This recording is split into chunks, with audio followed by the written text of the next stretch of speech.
Commissioner Olson. Here. Commissioner Jordan. Here. Commissioner Lodge. Here. Councilmember Dominguez. Here. Councilmember Murillo. Here. Vice Chair Campanella. Here. And Chair White. Here. Okay. Are there any changes to the agenda? No, not on our end. Okay. All right. So then our first item is the approval of the minutes. Do we have any changes to the minutes, corrections, additions? I'll note that they were very detailed. Move approval of the minutes, Mr. Chair. Thank you. You have a second? Second. Motion by Murillo, second by Lodge. All those in favor say aye. Aye. Opposed? Okay. So then do we have announcements? I presume that's from staff. Mr. Chair, I'm not aware of any announcements. I will note that on the next meeting of the Housing Task Force in November, we do intend to present to you our preliminary findings on the nexus and economic feasibility studies. So that's something to look forward to for next month. Definitely. That's great. Mr. Chair. Ms. Murillo? Is it appropriate to make an announcement about the architect charrette that's happening on Saturday, October 21st? 9 a.m. at Louise Lowry Davis Center. I think it's going all day. And it's a look at housing on State Street and downtown. So, thank you. Thank you. Where did you say it was? Louise Lowry? At Louise Lowry. Louise Lowry Davis. Okay. And Mr. Chair, I believe the AIA, which is putting this on, it is for professionals in the field, and they are asked to sign up. And people are welcome to come and observe, but they are also asked to sign up. I don't think that's essential, but that's what it says on the website anyway. Great. Well, thank you. Okay. So then moving along to public comment, I have two slips here. First, Natalia Govoni, and then Anna Marie Gott.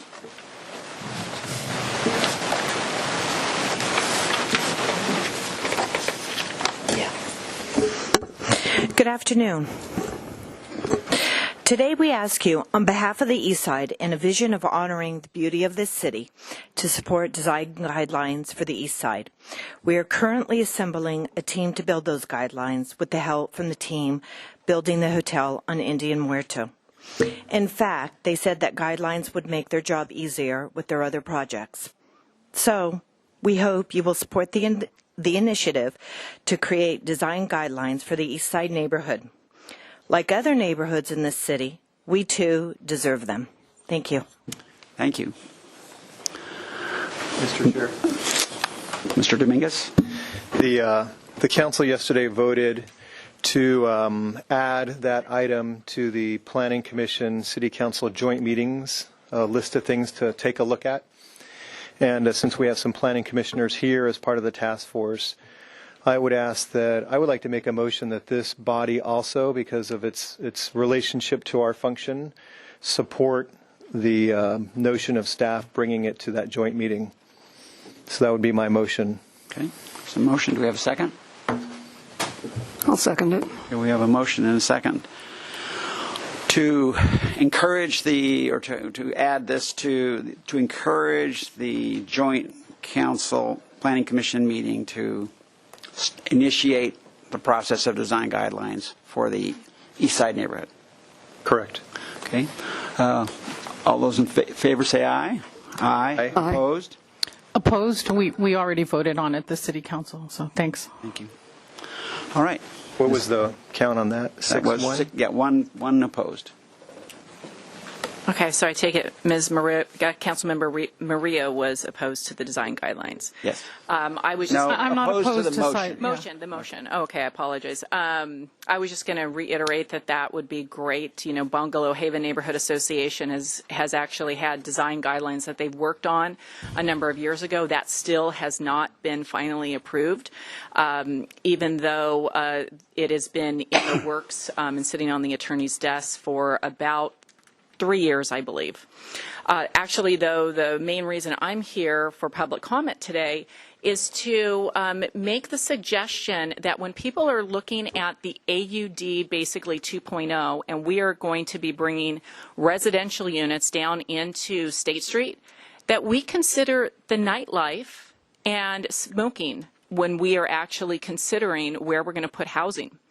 I don't know if any of you have been out on State Street at night, but it can get pretty wild, and I cannot imagine that people would want to live anywhere near the noise, let alone the smoke that actually emanates from not only the outdoor patios, but then from up and down the street. Besides the fact that you have little tour bus that go back and forth to UCSB that are blaring music, you have people running wild up and down the street, and then you have a lot of police activity.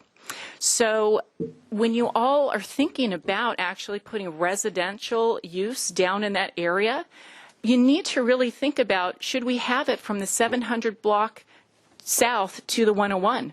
Or does it really need to be concentrated more up in the upper part of the downtown area? The next thing I wanted to just mention to you is that we see and we hear a lot about the fact that we're trying to build housing for millennials.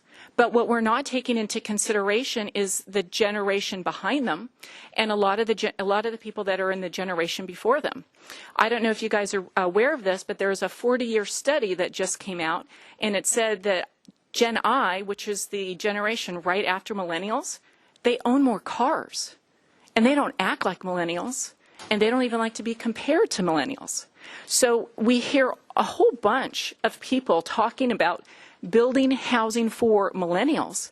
But in 30 years or 20 years or 15 years, and when that housing stock is actually available, the people that you've built it for are gone, and you've got other people that are actually going to be living in it, and it may not be conducive to how they live. Okay, thank you. Thank you. Mickey Flax, to be followed by Brian Cornell. My public comment is about public comment. Just today, the public comment portion of the agenda was interrupted by a motion and a vote, which I'm not sure is the way it should work. But more importantly, there was no opportunity listed on your agenda for the public to comment on the issues before you, on the issues on the agenda. Normally, there is a set time, usually after a staff report or a certain period in the proceedings, where the public is invited to present at least 2-minute comments. You don't have that. Does that mean that there will be, although you have a public comment section, you don't have an opportunity for comment from the public? Thank you. It has been my intent to invite public comment on the items on the agenda. So okay, I appreciate it. Okay, comment well taken. Brian? Just to address this, the state law allows board members to make motions to add things to future agendas in response to public comment. Chair White, Cornell. members of the task force, I just wanted to mention that the AIA has been organizing and is having a charrette on the 21st of this month, Saturday, at the Louise Lowry Davis Center. We've put this together. Our intent is that this not be a candidate forum, that we want it to actually be a working session. So it's basically a professionals only event for the day-long event. Architects, landscape architects, planners, and at 3 o'clock we're going to present we're going to basically break State Street into teams, and we're going to present the results of that. I will tell you that we're not talking about AUD. We're encouraging the participants in this to think big. At the same time, we're actually going to fashion the charrette so that towards the end of their effort, they're going to look small and maybe actually pinpoint individual properties to give property owners examples of what could be done, and to really think it through.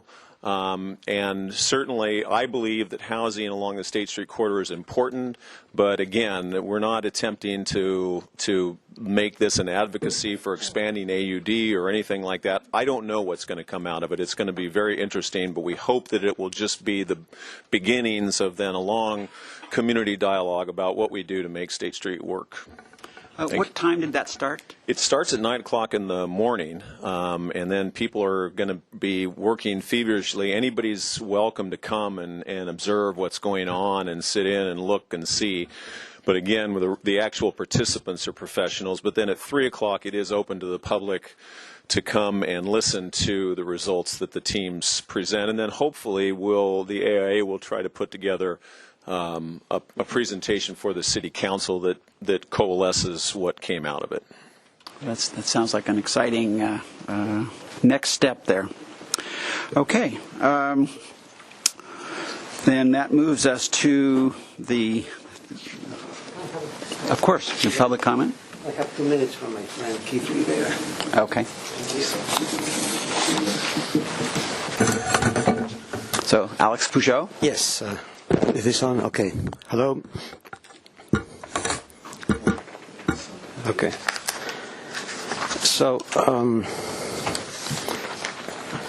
I'm Alex Peugeot, and I have spoken to you in previous occasions about how the task force could take a leadership role in addressing critical housing issues in the city of Santa Barbara. Perhaps a very necessary first step is for this task force to publicly acknowledge that what everybody knows and what every study documents, that coastal California is undergoing a housing crisis that is just as severe as the current drought, if not worse. Statewide, studies identify an annual shortage of 90,000 dwellings, with an accumulated deficit approaching now 1 million units.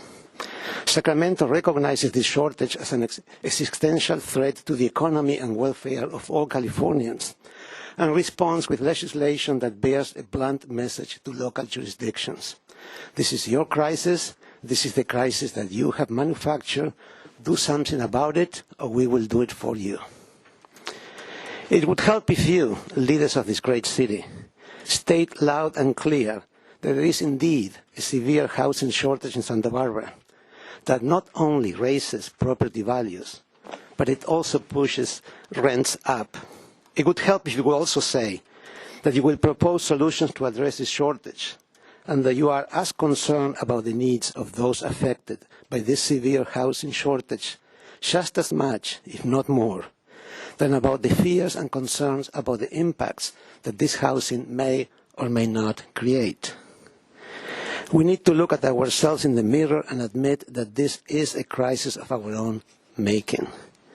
If you own your home and you're approaching retirement, as many in this room are, no change and no growth look really good, especially if you just escaped from LA, you came to paradise, and, well, why mess with paradise? But soon you begin to notice that your children and their friends move away because they do not have the same opportunities that you did, that everyone around you gets a bit older, that everything's becoming more expensive, and that old farcy vibe now feels more mercenary. That steady workers are harder to come by, and all work that cannot be outsourced is done by people with part-time lives and full commutes. And that paradise is now the volume inside the big museum. Paradise, yes, but for who? This is not a call for unprecedented growth. There are perfectly good options to meet our local challenges, but denying their existence is not one of them. The counterpoint to a few large AUD projects is the flood of applications for humble accessory dwellings now knocking at the city's door. And what is the city's reaction? Is the city embracing the concept or fighting it tooth and nail, just like always? You need to take a minute to speak about environmental justice. It is not acceptable to play games with housing numbers and RHNA numbers and pretend that illegal dwellings do not exist. That housing in Santa Barbara will always be expensive, so why bother? When you talk about reducing the number of rentals instead of increasing them, you sound like Marie Antoinette. If they can't afford Santa Barbara, let them live in Montecito. And by the way, Montecito is special too. Just like Santa Monica and Carpinteria are special, and Goleta and Ojai, and they're all special. And there are plenty of reasons why everyone for closing their doors. So I will finish with this. What is your proposal to address Santa Barbara's housing shortage? Thank you. Thank you. Okay, that then concludes public comment. Mr. Chair, And if I can, I'm not going to make any motions right now, but I think I would like us to consider, after we reach a stopping point in our various agendas, is maybe to let people know where we stand a bit as a housing task force. We're operating on specific agenda items, but I think as far as our position on housing in the city and what we're trying to accomplish, I think maybe we should talk about maybe sending a clear message to the public on where we are and what our goals are as we look forward to future meetings. Thank you. Thank you. Okay, so with that then, we return to our agenda and starting with our legislative update with Scott Vincent. Scott? Thank you, Mr. Chair. So a little less than 2 weeks ago, Governor Brown signed into law a package of 15 bills that relate in one way or another to housing issues. They range from funding mechanisms that I'll discuss first to new streamlined permitting processes that the state has mandated for certain qualifying projects. It strengthened the obligations, the reporting obligations of local jurisdictions, whether they be cities or counties, in connection with their housing elements, as well as the annual reporting as far as the implementation of those housing elements.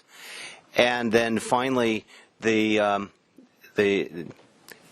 finally for my presentation today, the state also strengthened the legislation that's commonly known as the anti-NIMBY law, increasing the evidentiary burden of jurisdictions when they are either denying or reducing the number of housing units associated with a housing development project, as well as increasing the potential penalties for jurisdictions that are first found by the court to have violated the anti-NIMBY law in either failing to make the requisite findings or failing to support them adequately with evidence. And then if the jurisdiction fails to comply with the court order to comply with the statute within the 60-day timeline, the penalties begin at a minimum of $10,000 per residential unit within the project. So you can see that the state is serious about penalties and serious about the process of the application of the anti-NIMBY law, and I'll get to that at the end of my presentation. Beginning with the funding mechanisms, the first two bills, SB 2 is described as the permanent source funding. Obviously, the how to fund affordable housing projects is always a challenge. This is one of the state's first answers in that it imposes a $75 fee on the recording of most documents with the recorder's office. It does exclude home sales for obvious reasons, but this bill is expected to generate between $200 and $300 million per year once it begins in 2018. In 2018, half of the money is going to be divided amongst local governments for updating planning documents and zoning ordinances in order to streamline future housing production. The other half will go to the state's homeless housing assistance programs. Starting in 2019 and going on to into the future, 70% of the money generated by this fee will be divvied up amongst local governments in a similar manner to the Community Development Block Grant Program. The other 30% will be used by the state for various housing programs. The next bill, SB 3. This is another funding mechanism. However, it's going to be contingent upon the voters next November. This bill places onto the 2018 November ballot a bond measure for the voters to approve or not. The bond proceeds would be $4 billion divided amongst $1.5 billion for state multifamily housing program, $1 billion to support the CalVet Veterans Home Loan Program, and $1.5 billion again allocated amongst a number of different state housing assistance programming. Again, as I mentioned, this is simply putting the measure on the ballot next year, and it will be up to the voters whether or not to approve the bond measure. The next bill is AB 1505. This was a bill that we discussed here last month, anticipating whether or not it was going to be approved by the governor. It's now been approved by the governor, and it will prospectively authorize cities and counties to adopt inclusionary housing ordinances applicable to rental housing. This bill expressly overrules the Court of Appeal decision in Palmer versus the City of Los Angeles, where the Court of Appeal found a conflict between the City of Los Angeles's inclusionary housing ordinance to the degree it applied to rental housing, because the court found that conflicted with the vacancy control provisions of the Costa-Hawkins rent control statutes. Expressly in this bill, the legislature declared that they view affordable housing, restricted housing cost programming to be a separate and distinct issue from rent control. They distinguished the two provisions, thereby finding that there was no conflict between the two programs because they are entirely distinct programs, and expressly overruled the Court of Appeals holding. The upshot is the cities and counties can now again adopt inclusionary housing ordinances where a certain percentage of the housing within a prospective development is required to be capital A affordable. That's for moderate income or lower, 80% of the area median income or lower. It does not, unlike our current inclusionary ordinance applicable to for sale housing, that's set aside at middle income, which I believe is 120% of AMI. David? 160. So 160%. That's in our current inclusionary ordinance applicable to for sale housing. So again, this is going to be, the allowance is for capital A affordable inclusionary housing projects. However, they also must, the prospective ordinance must include alternative means of compliance. So the project developer must have the option to select an in lieu fee, land dedication, off-site construction of units, or other acquisition, or the acquisition and rehabilitation of existing housing units. Now, those are just examples. The ordinance can pick any one or all of them, but they do have to have at least some form of in lieu compliance mechanism. Scott, on that, is there a range, a minimum, maximum? Is there any proportion there? We're getting there. Okay, sorry. I won't ask any more questions. One thing I'll tell note about all of these statutes and these bills, they are exceedingly complicated. They didn't make, in many cases, they didn't just make one tweak here or there. You'll see, and I don't know how I'm going to get through SB 35, but I will. This legislature really delved into these provisions. There was a lot of give and take. You'll see in some of the provisions you might be able to recognize the various lobbying influences that affected the legislature in the adoption of these statutes.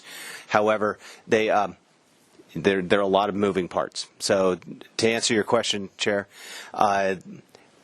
what they did in this particular case of AB 1505, they authorized local jurisdictions to adopt their own inclusionary housing ordinances applicable to rental residential development, but they kind of adopted a trust but verify approach.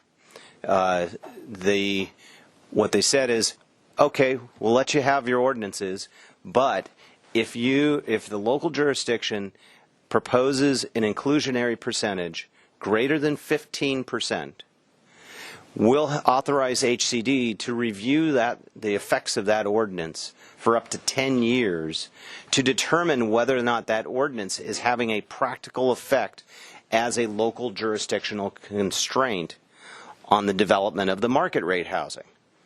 So the jurisdictions are open to adopting their own inclusionary ordinances, trying to find that sweet spot balance between the production of both the market rate as well as getting as much affordable housing as they can. However, if they go over the 15%, HCD is authorized to review the ordinance to determine whether the ordinance acts as a constraint on the production of housing. It has a 10-year window to do that. If HCD determines that the ordinance is acting as a constraint, then it can take actions to force the jurisdiction to change its ordinance back and to undo the constraint.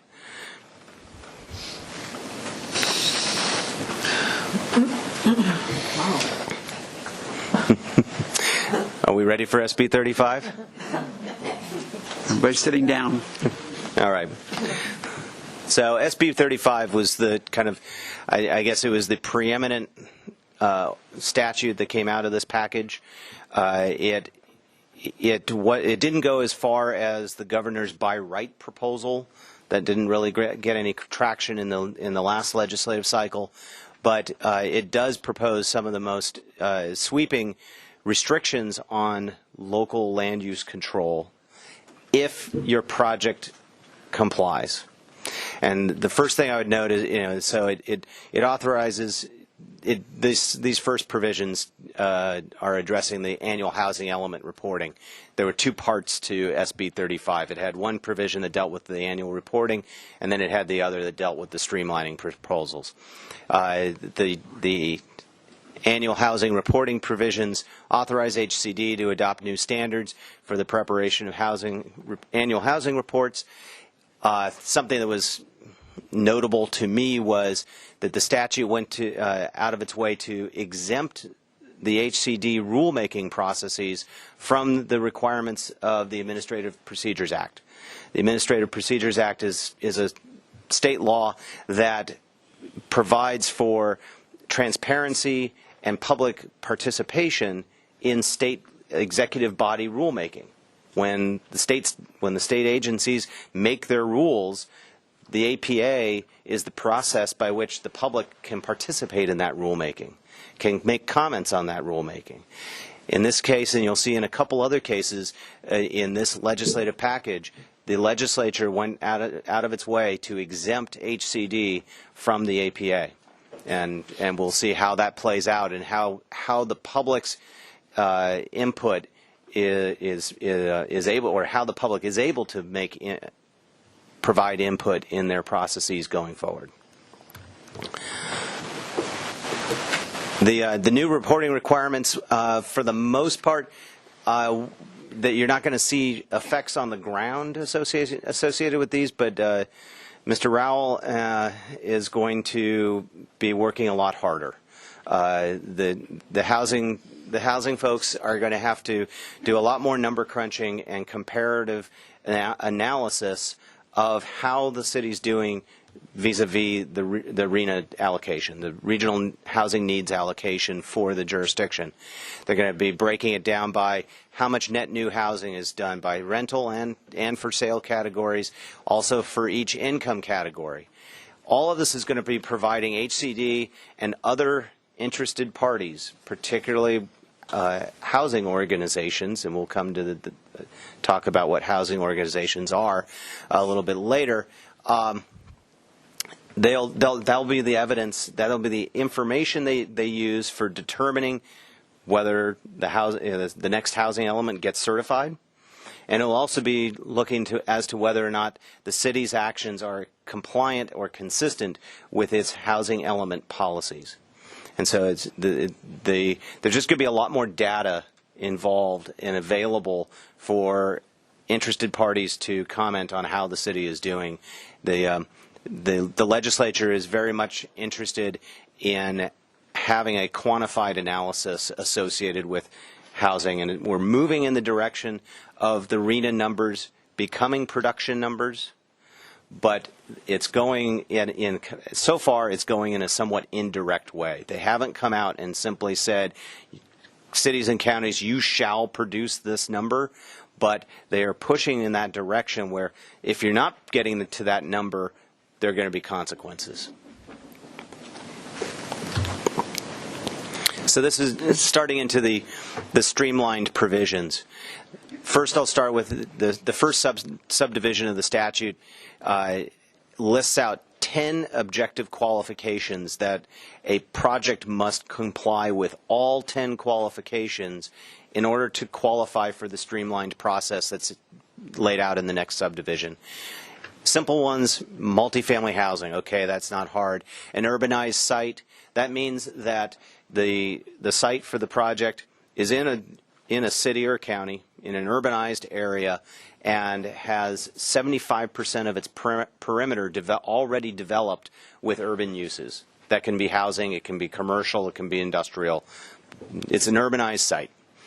The next provision is if it has affordable units, those affordable units have to meet certain minimum duration requirements for their covenants. The City of Santa Barbara's duration requirements already exceed these minimum requirements, but so if a project's already providing affordable housing under the city policies, this provision will be met.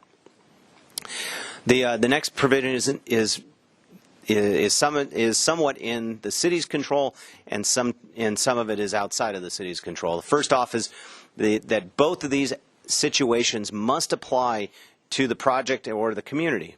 First off, the first one is that the community has not met its RHNA share by income category. So if the project's providing housing of a particular income category and the city has not complied with its RHNA share in that income category, that part of it will be covered. And the second part is that any project qualifying for the streamlined process has to provide some percentage of affordable housing. I haven't been able to completely decipher that provision yet to understand exactly what the percentages are. This particular subdivision of the statute was written in a way that is completely foreign to the other ways that they list affordability requirements, and so I just, to get through all of this, I didn't spend an inordinate amount of time. Suffice it to say that a project complying must have some degree of affordability, more than 10%. So let's get on to qualifications 5 and 6. It must comply with objective zoning standards and objective design review standards. And these are new provisions. The state statutes have used similar standards in moving communities away from subjective decision making, fully discretionary decision making. This is adding in two defined terms where objective zoning standards and objective design review standards mean standards that involve no personal or subjective judgment by a public official and are uniformly verifiable by reference to an external and uniform benchmark or criterion available and knowable by both the development applicant or proponent and the public official prior to submittal. These standards may be embodied in an alternative objective land use specifications adopted by a city or county and may include, but are not limited to, housing overlay zones, specific plans, inclusionary zoning ordinances, and density bonus ordinances, etc. Mr. Chair, Ms. Lodge. Mr. Vincent, Is your mic on? oh, sorry. What was your first phrase there? The definition there. Objective zoning standards and objective design review standards mean standards that involve no personal or subjective judgment. Okay. Thank you. I don't know what those look like just yet. And I'd say that the upshot that I took, or what I took from this category 5, is that we've got some homework to do in order to have what we want, or to have the best that we can have under this section. We don't have it yet. I would say that our design review standards expressly, we've counted on people's judgment. We rely on people's judgment. And so we're going to have to really kind of do some thinking about what an objective design review standard looks like that achieves the intent of this community.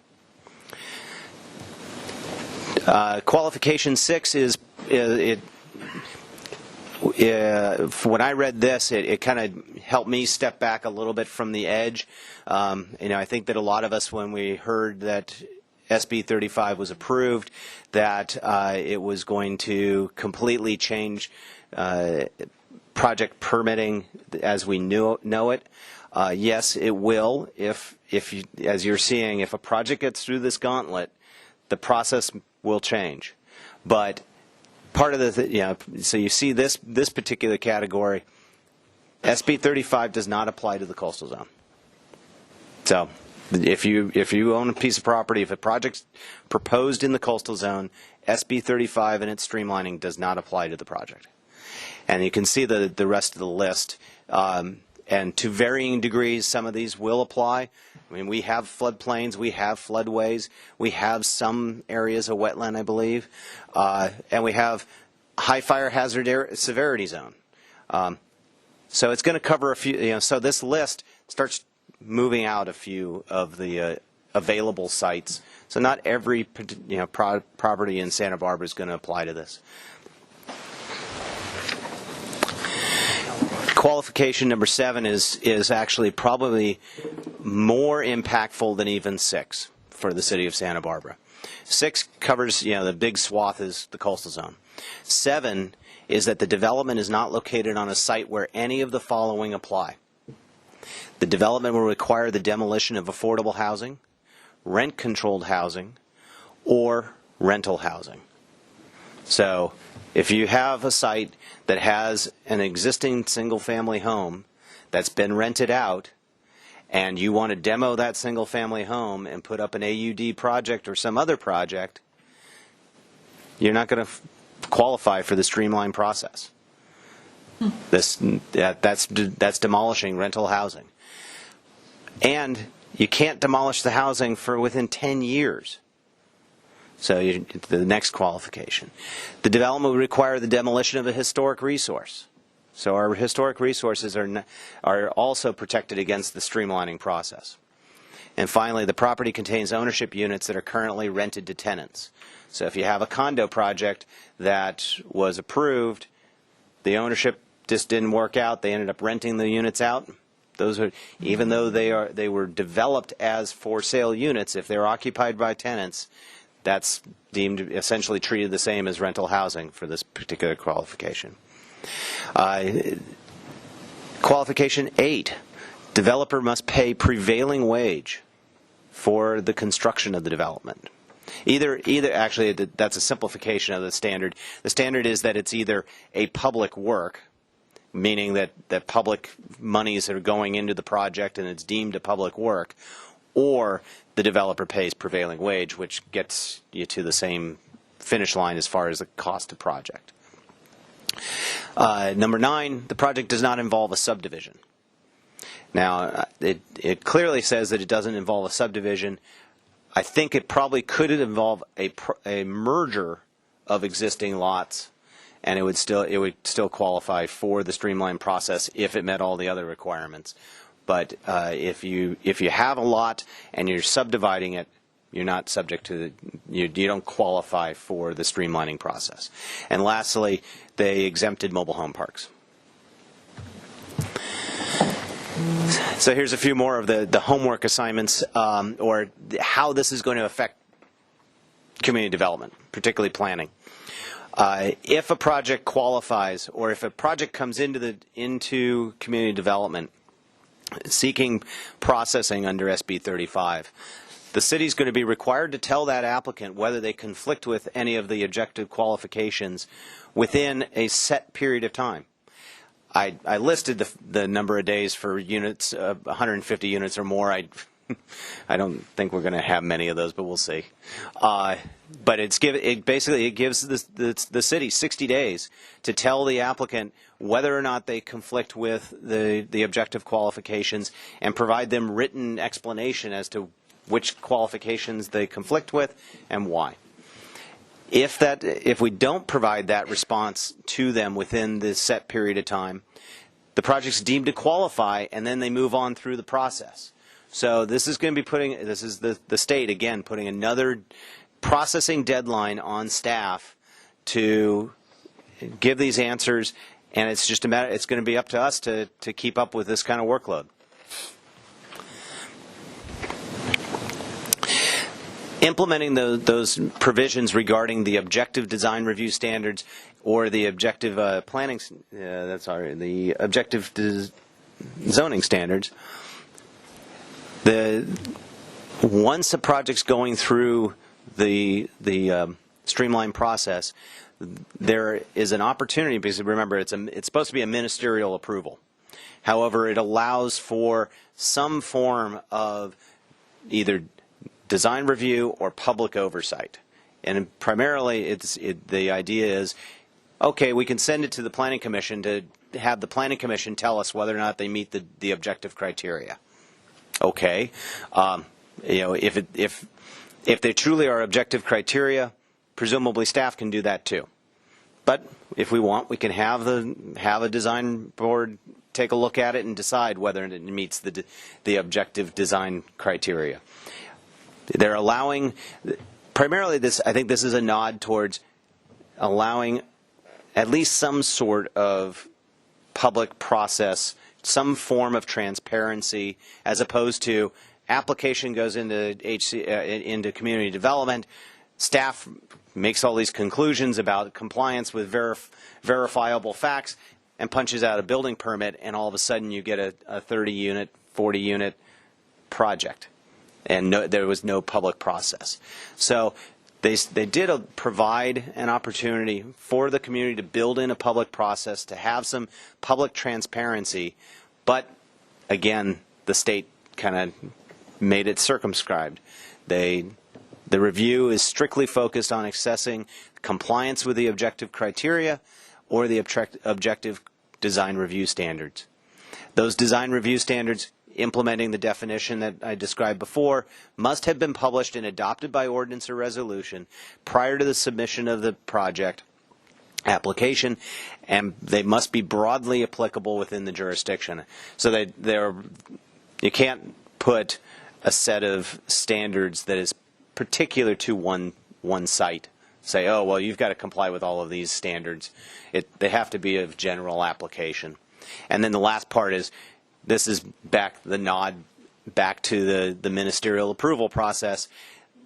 All of this public oversight or design review shall not inhibit, chill, or preclude ministerial approval of the project within 90 days if it's 150 units or less, or 180 days if 150 or more. The next section of the statute covers parking. If you qualify for the streamlined process and you meet any one of those four standards, and you'll recognize those four standards from the ADU statute. There was one missing. From ADU had five standards. But in this case, if you meet any of these four standards, no parking is required. The city may not require parking for a project qualifying for SB 35 processing if the project meets any of those four standards. If none of those apply, they can still go through the streamlined process, and the community is limited to requiring no more than one space per unit. And then there were a few miscellaneous provisions. Again, this is another case where HCD may adopt supplemental and clarifying standards implementing the statute without complying with the APA, and I already explained that, my analysis of that.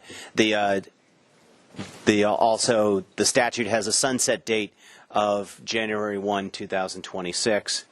The last provision is language which is an uncodified portion or uncodified section of the statute, which is really uncommon. In general, statutes are written with what's called a severability clause, a clause that protects the balance of a statute should one piece of it be found to be unlawful or unconstitutional. In this particular case, and actually with a couple of the other measures in this housing package from the legislature, they went the opposite direction, and they declared that every provision of the measure is material and integral to the measure itself, and they are not severable. And that if any provision of this measure or its application is held invalid, the entire measure shall be null and void. I'd say that many of these statutes were crafted with a number of different inputs from a number of different perspectives and influences on the legislature, and they were all kind of SB 35 more than any of the others was an interlocking combination of compromises and exchanges. And so while it's dramatic because this particular provision is almost baiting people to challenge the statute. It's almost baiting any particular interest out there. If you don't like this and you think you've got a good lawsuit, maybe you go for it and you kill the whole thing. Don't know. Anyway, that was just one last thing I'd point out about SB 35.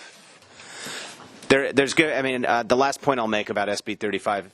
Those HCD standards and forms and implementing regulations are probably going to very much affect how it works, and so it's a very complicated statute. It's only going to get more complicated once HCD's regs get involved. We definitely need, as a community, to be prepared. We don't want to be surprised if a project somehow makes it through that gauntlet and we don't have either design review or zoning standards that can stand up and be applied. So that's going to be our homework, to have that done. I don't as you saw, it's not going to apply everywhere. It's going to apply in really specific locations, and there are a bunch of requirements, some of which around here, after the land cost, etc., and then prevailing wage on top of it, and you have to provide a certain degree of affordability too. The pro formas are going to be hard to meet, but we don't want to be surprised where there's that unicorn out there, and we don't at least get to have a say to the degree we can. So, moving on to the next group, this I would say is the housing element, and there's a combination between the housing element and the inventory of housing opportunities that's listed in the housing element, and these are provisions that are implementing that inventory and again assuring and requiring the community to, as projects are proposed on the inventory opportunity sites, making sure that the opportunities are being taken.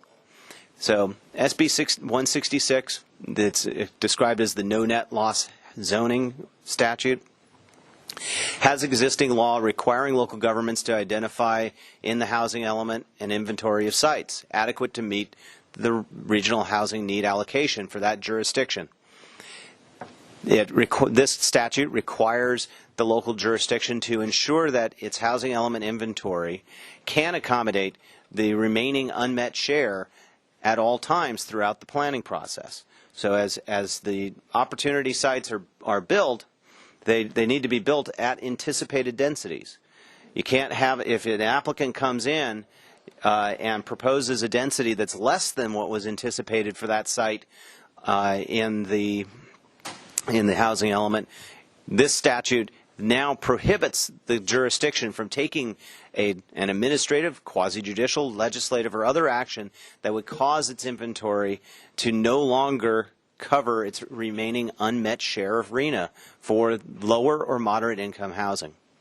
unless the city identifies and makes available other sites, basically backfilling the housing inventory within 180 days. So you have to, if an applicant comes in and requests density less than what was anticipated, you're going to have, if you approve that housing at that density, you're going to have to find another replacement site within 180 days.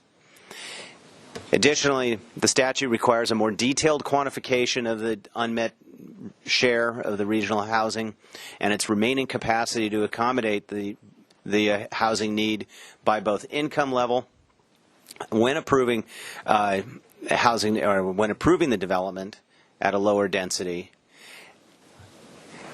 And that, I'm sorry, I'm having to follow that one. Haven't memorized this whole presentation. So at a lower density than the density identified in the housing element inventory, even if that action would not make the overall inventory insufficient. So even when you're not making it so that you're not going to meet your precluding the ability to meet the RHNA, you still have to consider it as you're making your decisions. Again, this is just one of the first examples of how the state is really looking to RHNA, and they're almost making it a production number.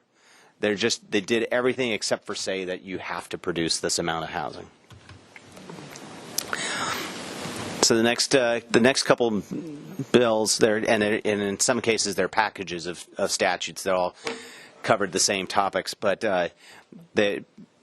with respect to the housing elements, two different things were happening. One was more housing element requirements, and then also on the back end, more housing element enforcement tools for HCD. And I guess I flip-flopped that. So SB 72 is the HCD review of local government. This is authorizing and actually not just authorizing, but actually requiring HCD to review the actions of local governments for consistency with certified housing elements. If HCD finds that the action or failure to act is inconsistent with the policies of the housing element that was certified, HCD may revoke the housing element certification until they determine that the jurisdiction has come back into compliance. And in this case, it authorizes but does not require HCD to inform the Attorney General's office when it has found an inconsistency. So the upshot of this particular statute is that this is where HCD might come in, depending on what we do with with residential growth management. If they find that our residential growth management somehow causes us to conflict with our RHNA requirements, this is the statute that authorizes them to take some kind of action and propose some cure. And so we're going to have somebody looking over our shoulder, and that's HCD. So the other part of this was the housing element reporting requirements. This is similar to the additional housing reporting requirements that we had from SB 35. AB 879 amends the same section as SB 35, and it requires the additional information that you see there, particularly how many housing development applications have been received within a year, the number of units included in those applications, the number of units approved and disapproved within the last year, and the list of sites rezoned to accommodate the city's share of the regional housing based on the no net loss housing statute that I described previously, AB 72. It also updated, AB 879 also covers the annual reporting requirements. So new information, this is actually for new housing elements as they're being proposed for certification. So this will be for our next housing element update prior to certification, we will need to provide to HCD an analysis of potential and actual governmental constraints, including locally adopted ordinances that directly impact the cost or supply of residential development. People are interpreting that specifically to mean an analysis of local fees. Historically, the city, I don't think this won't be an issue for the city. We haven't had development impact fees in the past, but if we consider those in the future, we would need to make an analysis, and so we would likely need to be having a pretty detailed cost study, economic study, to make sure that any local development impact fees that we consider in the future do not have a constraining effect on housing development or housing production. In addition, they want information about the number of requests to develop at densities below those anticipated in the housing element. This is just, again, part of that information download that HCD is looking for to try to, I suspect their plan is once they get all this information, they can start developing trends as to what, and find out with better specificity what's causing the lack of production. They also want to know the length of time between receiving land use approval and the submittal of an application for building permits.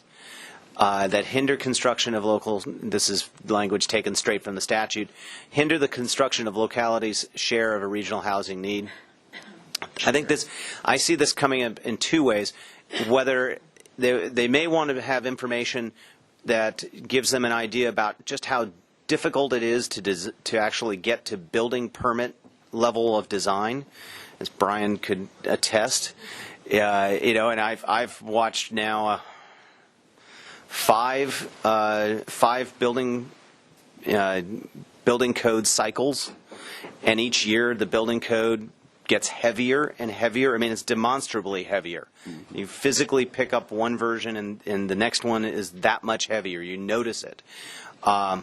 There are just that many more requirements. They cover all sorts of things. So that's part of it. I think the other part that would come into play would be any kind of metering program set at building permits would trigger this issue, because the length of time between receiving a land use approval and submitting your application for a building permit, if we're applying a metering strategy at building permit, that's going to lengthen the period of time for some of the applicants, and so that may implicate this issue as well. And it would come into play and would be subject to review by HCD when our housing element is updated. And then the last is, and this is going to be a challenging effort on our part. I don't know what HCD is going to expect of local governments in this regard, but a demonstration of local efforts to remove non-governmental constraints that create a gap between the locality's planning for the development of housing at all income levels and the construction of that housing. I mean, what does that mean? Well, you know, what were our efforts to get banks to loan money at less costly levels, to get property owners to sell their property at less valuable levels? I mean, you know, this is the pushing on a string mandate, I guess. But that's why I'm interested to see what is HCD going to expect of local government to affect those things that are largely beyond local government control right now. Okay. Let me see. I want to just check in as to where we are. I'm almost done. I think this is the last set of statutes, but of course there were 3 bills that that cover the Housing Accountability Act, or the Anti-NIMBY law. The big picture, an anti-NIMBY law requires that before a local jurisdiction either disapproves of a housing project, denies a housing project, or conditions the housing project to reduce the amount of density in the project, the local jurisdiction must make certain findings. Historically, those findings had to be supported by substantial evidence within the record. The first change in from these statutes is that that burden of proof has moved and shifted from substantial evidence to a preponderance of evidence. Substantial evidence within an administrative record is that you have to have some factual basis within the record somewhere to have a rational justification for the administrative or quasi-judicial action. It's a fairly deferential standard, but it makes a lot of sense within an administrative process. I'm going to be very interested to see how the preponderance of the evidence standard gets applied in the context of administrative decisions. Preponderance of evidence, the simple definition is it's 50% plus 1. Preponderance better than 50%. Well, how do you measure, how do you compare the decisions that a quasi-judicial body makes between housing affordability and community character, between traffic impacts or light and air impacts on neighboring properties? How do you quantify those balancing acts to get to a preponderance of the evidence of the record? I'm not sure how this is going to play out with this new standard being applied to quasi-judicial actions, but that's the new standard. And so basically what they've done is they've made it, if you remember, they narrowed the goalposts for local jurisdictions.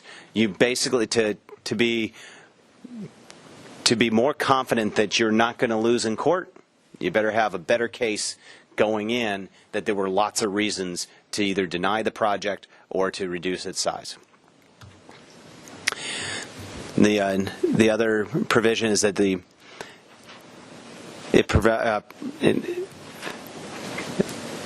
made it clear that zoning amendments or general plan amendments adopted after an application for an affordable housing project or an emergency shelter project is deemed complete do not constitute a valid basis to disapprove or condition the approval of that project.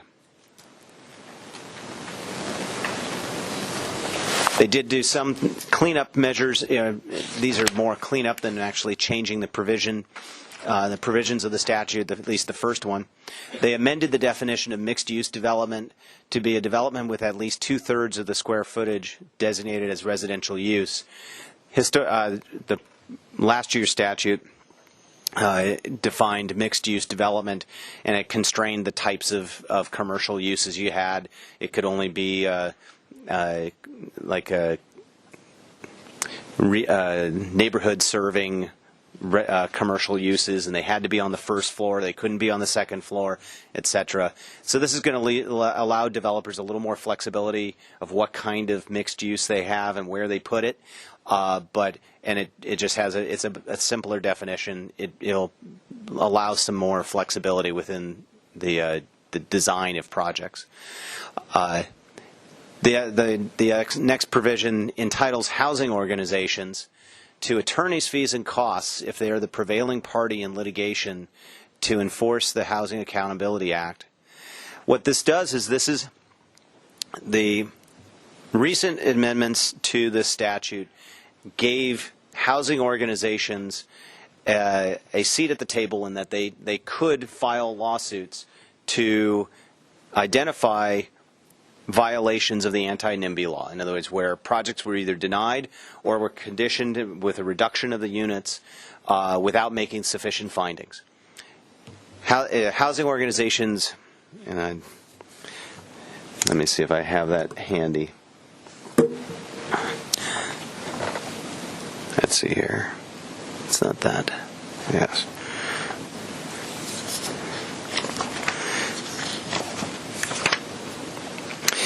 A housing organization means a trade or industry group whose local members are primarily engaged in the construction or management of housing units, or a nonprofit organization whose mission includes providing or advocating for increased access to housing for low-income households, and that they have filed written or oral comments with the local agency prior to the action on the housing development project. they were already given, housing organizations were already given a seat at the table in the sense that they could file lawsuits. What this statute has changed is that they now can get their attorney's fees.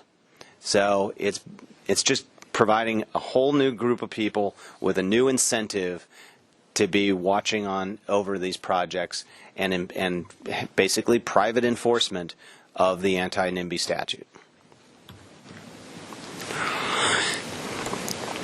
Other provisions regarding anti-NIMBY is that it requires, again, this is another one of those provisions that's going to be putting a workload burden on HCD or on community development, that the housing development projects will be required to, staff will be required to give them what I describe as early notice in writing of inconsistencies for housing projects that with applicable plans, policies, or ordinances and standards within 30 days of the application being deemed complete for projects of 150 units or less. In this case, I didn't bother to put the list. I think it's 90 days. Maybe, it's either 60 or 90 days for over 150, but we haven't seen many of those projects. And again, if the city fails to provide this documentation within the applicable time frame, the project's deemed to comply with the applicable plans and policies and standards. And then this was the provision I kind of hinted at the beginning of my presentation, where it now will require courts to impose fines. Previously, the courts were authorized, but were left to exercise their own discretion of whether to impose fines against local jurisdictions. If both of these factors apply, courts are now going to be required to fine local jurisdictions. The first element is that there has to be a finding that the local jurisdiction violated the anti-NIMBY law in the first place. But then if the local jurisdiction not only violates the anti-NIMBY law in the first place, but then after the court orders it to comply, the local jurisdiction fails to correct the violation within 60 days of the court order, then the court is required to assess a minimum fine amount of $10,000 per the number of units in the project when the application was deemed complete. Furthermore, if the court finds that the local agency acted in bad faith, a defined term, but basically acted without any support or evidence in the record to support its action, those fines are multiplied by a factor of 5. Yeah, a lot of things have to go wrong before we get to that point, but I guess there must be a few jurisdictions out there that have just kind of flouted the court's authority, and the legislature is saying no more. I mean, so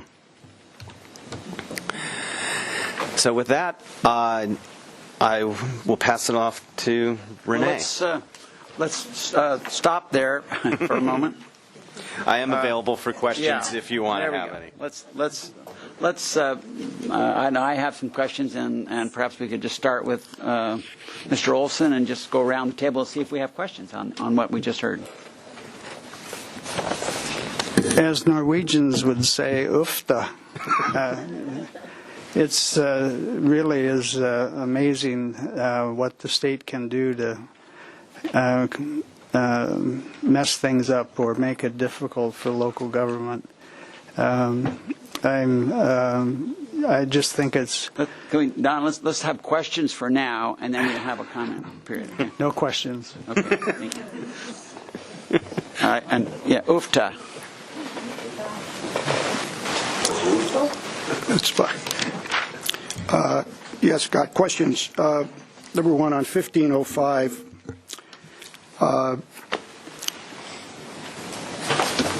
That 1505 now allowing to do inclusionary would be a municipality to do inclusionary would be put in an inclusionary ordinance on rental properties.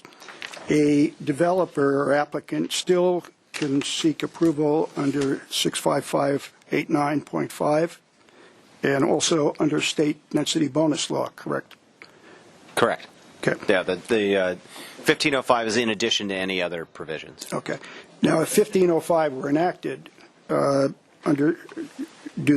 a developer have the right not to comply, but instead to choose state density bonus and 65589.5 protection by doing affordable housing that would protect his project more than if he were not providing affordable housing?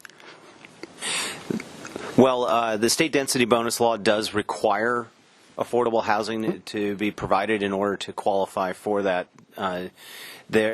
The question would remain: does the city require the inclusionary housing on top of the density bonus housing? In other words, would a density bonus project be allowed to apply the density bonus units, the affordable housing associated with the density bonus, to qualify for the city's inclusionary as well, or would they have to double effectively provide both? That can be handled legislatively within the ordinance. Okay. I think we're not making comments yet, but I want to go back to that as far as reviewing those three together when we get to comments. You mentioned under 389, as far as having to provide prevailing wage on as far as the program if you have affordable. You mentioned unicorn, which was a topic I think Bill Fulton used in his analysis that you gave us. But he also mentioned that perhaps commercial properties could satisfy the situation here because they don't, most of the time, they don't come with apartments that are currently there. In a lot of our instances, they're actually commercial property that's being redeveloped for this. And we just had a project that came through on 835 East County Perdido. By getting more efficient with parking, they were able to reduce the size of the building and voluntarily cut down on the number of the units. So if prevailing wage, I think would be up to an applicant to see if there is a parking benefit, which in our community is a very big cost. If there is a reduction in parking, perhaps prevailing wage would be less expensive than having the ability to remove the parking in order to get your project approved and allow you to provide a percentage of affordable. So I wouldn't throw that out just because there's prevailing wage. Okay, so do you see that as a possible way, a pathway for a developer on commercial properties? From what I can tell, a developer voluntarily seeks the streamlining process. I think that if a developer found a different set of criteria to be advantageous to them, I don't believe that they're going to be forced into seeking an SB 35 project with all of its requirements. However, if the developer finds that the processing advantages are more beneficial, or that the processing advantages, even with the various requirements that come along with them, then it's up to the developer. So I don't think a developer is required to seek SB 35 processing if they find a different process to be advantageous. Okay, two more questions if I can. The Nexus study that we're doing currently, do you think there's a possibility that would provide us information to see if we were going forward to look at an inclusionary ordinance and mitigation and or in lieu fees under inclusionary versus indirect impact on other housing?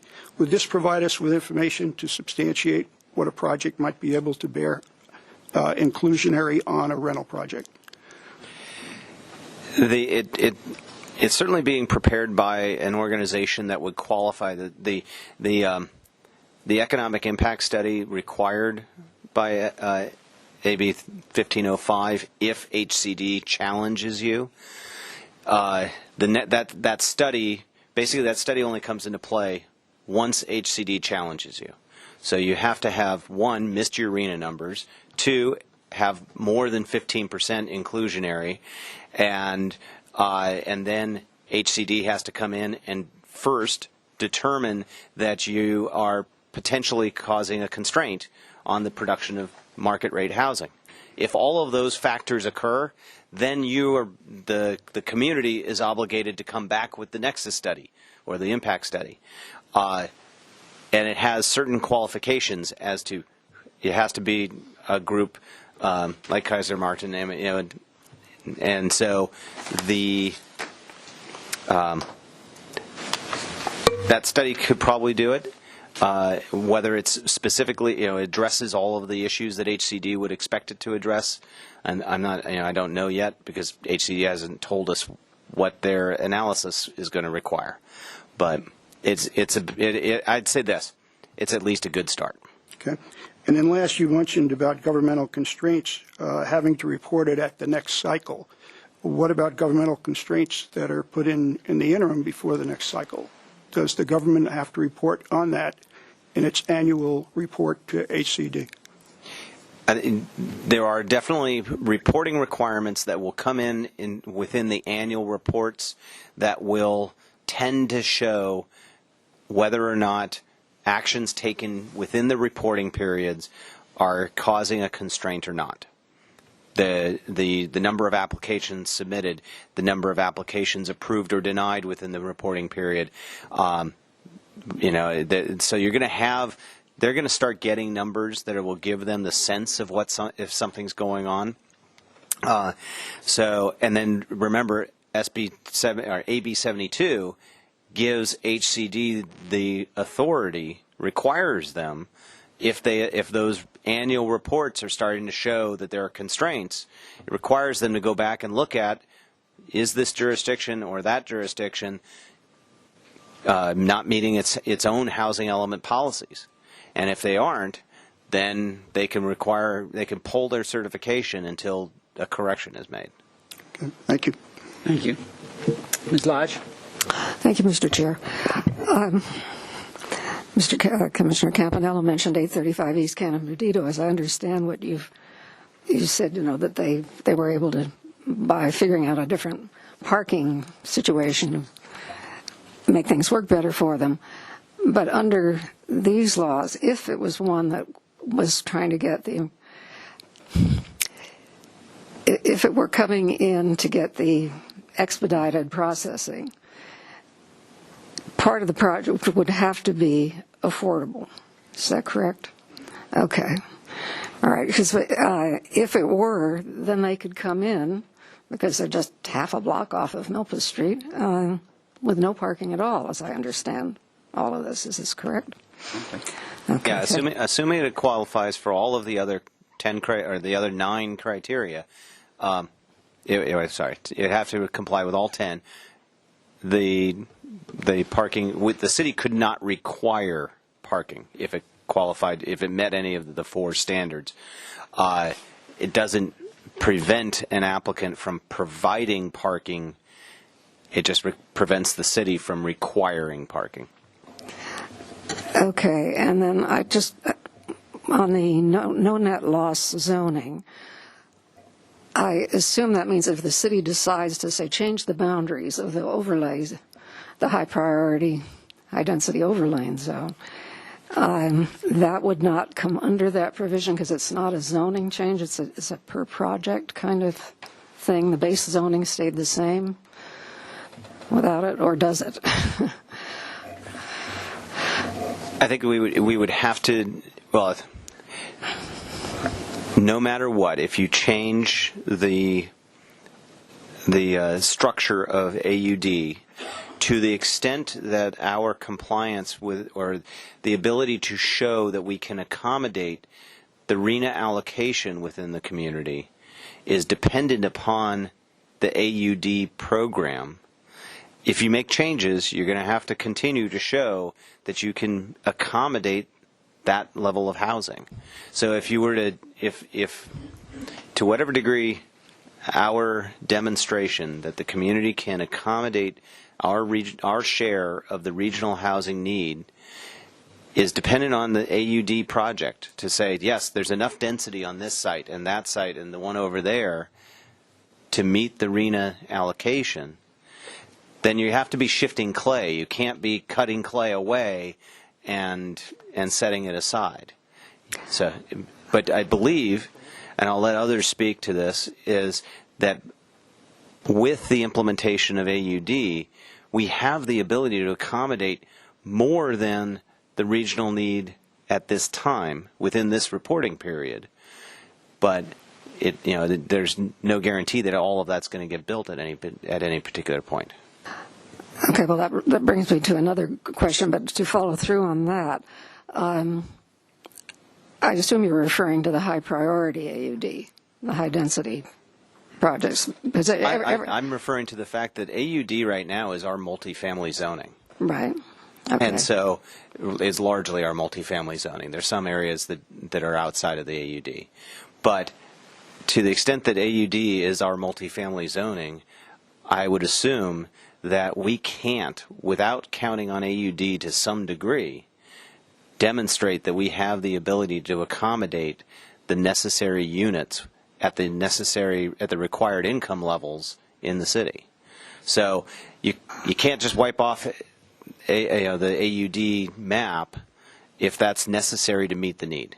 Okay, I'm talking only about the overlay portion. Was that counted in determining whether or not we could meet it? Because the city doesn't know what is going to be developed there. And I guess was there some guesstimate made of use of the higher densities in the overlay zone as part of the city's housing element? Commissioner Lodge, I can't answer that off the top of my head, but I do know as part of our housing element adoption and certification process, we did survey opportunity sites and provide an educated estimate as to how densely each site could be developed, whether it's vacant, underdeveloped, or ripe for redevelopment. I just don't know right now what those numbers are, but we did that analysis. It is an appendix to the housing element. Okay, so that answers my question on that.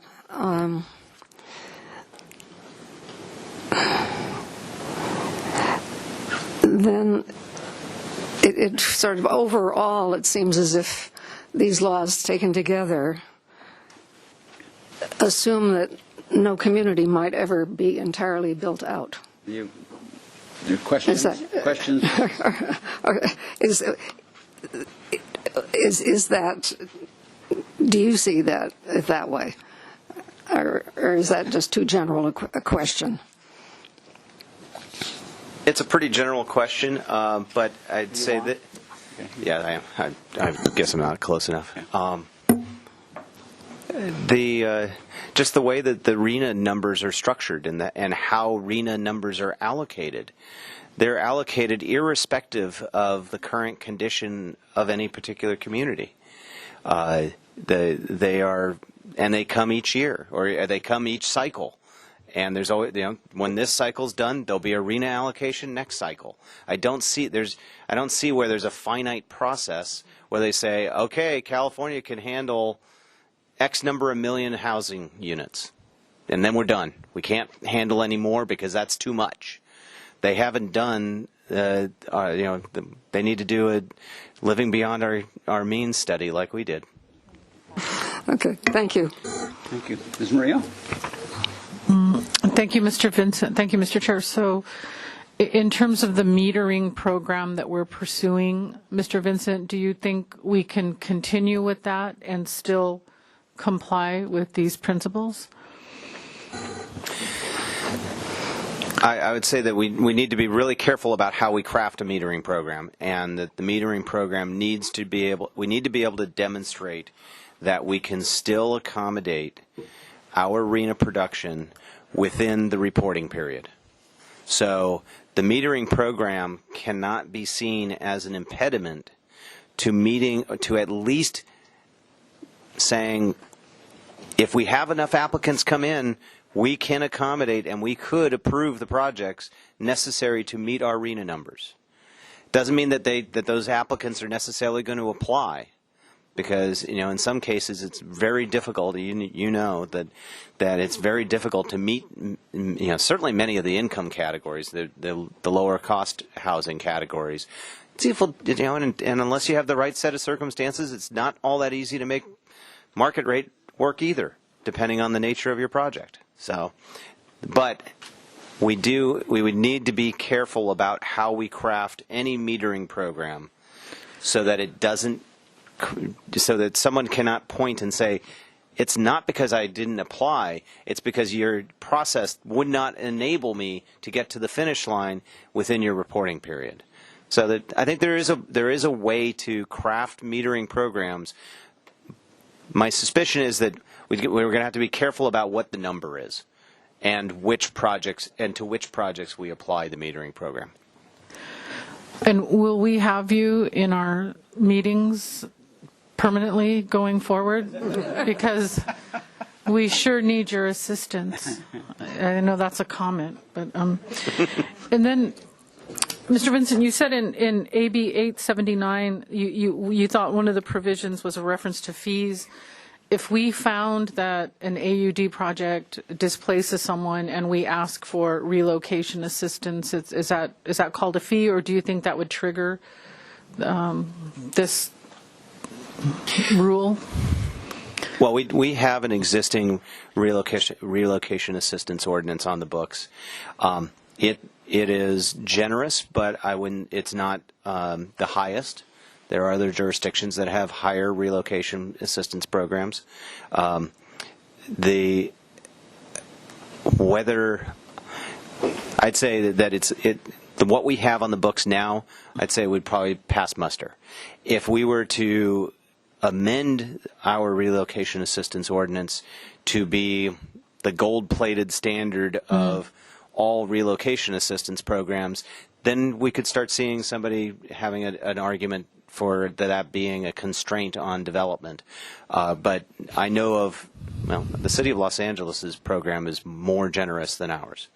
And if there's, I doubt that the state is putting in legislative statutes that would undermine an existing program with the largest city of the state. And if we were to require a time period by which someone would have to move and find a new place, could someone put a monetary value on that?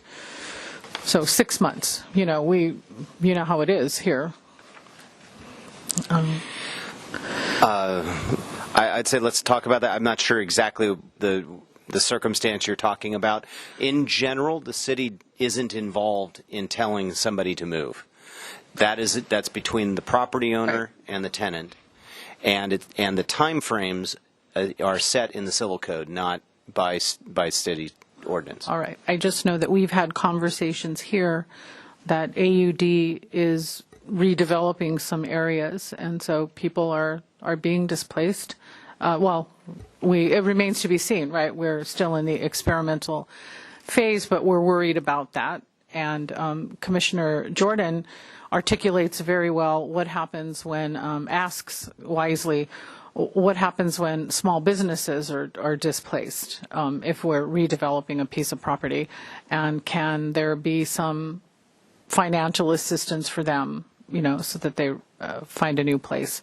So I know we're going to talk about that, but thanks. This was the reporter left. Why? This is a really interesting development that's going to affect us greatly. Thanks. Mr. Jordan. Thank you, Ken. Thank you, Mr. Chair.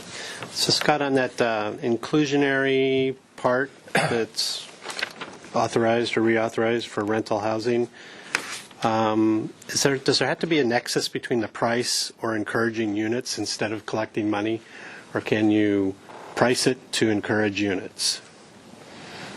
Or has that worked in the past, or how do you see that working in the future?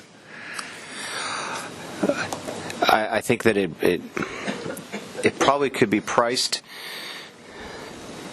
I think you're going to be wanting to balance the in lieu fee in the sense that you're going to find skepticism by HCD if your in lieu fee is so high that it exceeds the price of producing the housing on the site.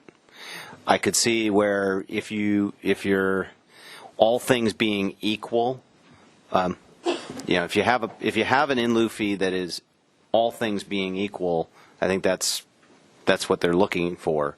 If you have an in lieu fee that is so demonstrably higher that not only is it, as you say, incentivizing building the units on site, but it's actually basically saying, hey, we're going to penalize you. It's not just an in lieu fee. It's an in lieu fee plus, because I could see that spot. I see that plus part potentially being viewed as a governmental constraint. Okay, and then, but historically, my perception would be, right or wrong, that we've been much happier to get units than we have money, right? We've done more with the units than we have with the money we've collected. That would be an accurate perception, right? Yes. Yeah, okay. And then scribbling notes, and so that also only applies to their version of capital A, which was up to 80% of median income? And is there not then a path in anything that's happening to apply to 80 to 120 for inclusionary or in lieu fees on rental housing? Right now, that's what the statute authorizes. So the way AB 1505 works is that it added a new allowance in the list of zoning ordinances that local jurisdictions can adopt.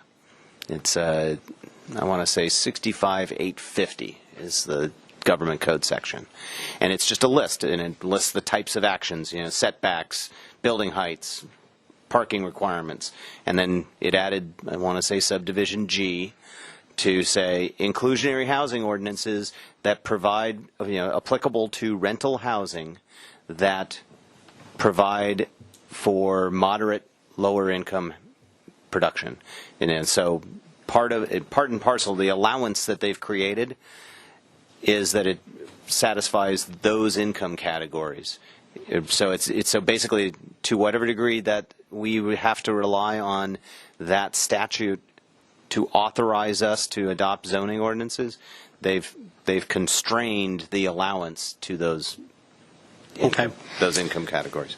And then Renee, I think I have the same question. You'll have the same answer for Sheila too. So when we go through that RENA process where we say what we could do, are we? You have a parcel. Are we, to our advantage, are we putting the greatest possible density equals units on there, or are we doing some kind of historical discounting on it's still got to get through plan design, it still has to get through environmental, or how do we? Hey, this is like a dumb question for a long answer, so just something real short. Commissioner Jordan, I'm honestly not sure how much we layer on how realistic the assumptions are. I wasn't involved in the last cycle where we did that analysis, but I could get back to you on that, and whether it's a straight number, assumed the max, or there's some level of subjectivity and realistic. And your examples or your talks on the penalty, if you just made that simple, if we just had two parcels, that was the only two parcels in town we could do it, and we said 50 could be the maximum in each one of those, but one guy did 40, we're screwed, right? We got to find another 10 where we already said the next one could only handle 50 instead of 60, right? That's how you're talking about that relationship of watching it ebb and flow, and you still have to be able to get there?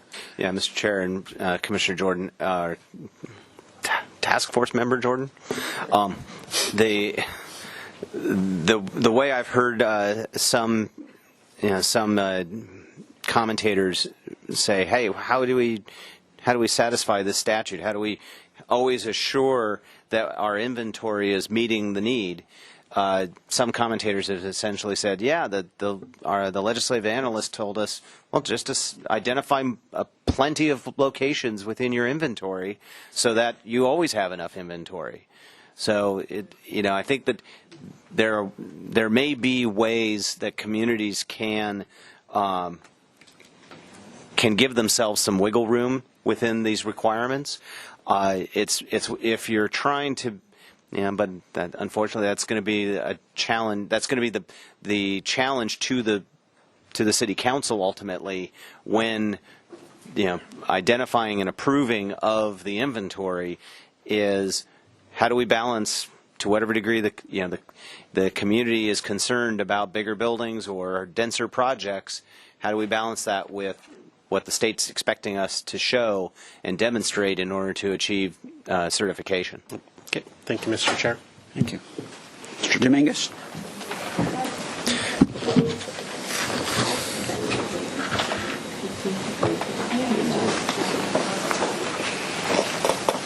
Does the code define earthquake fault zone?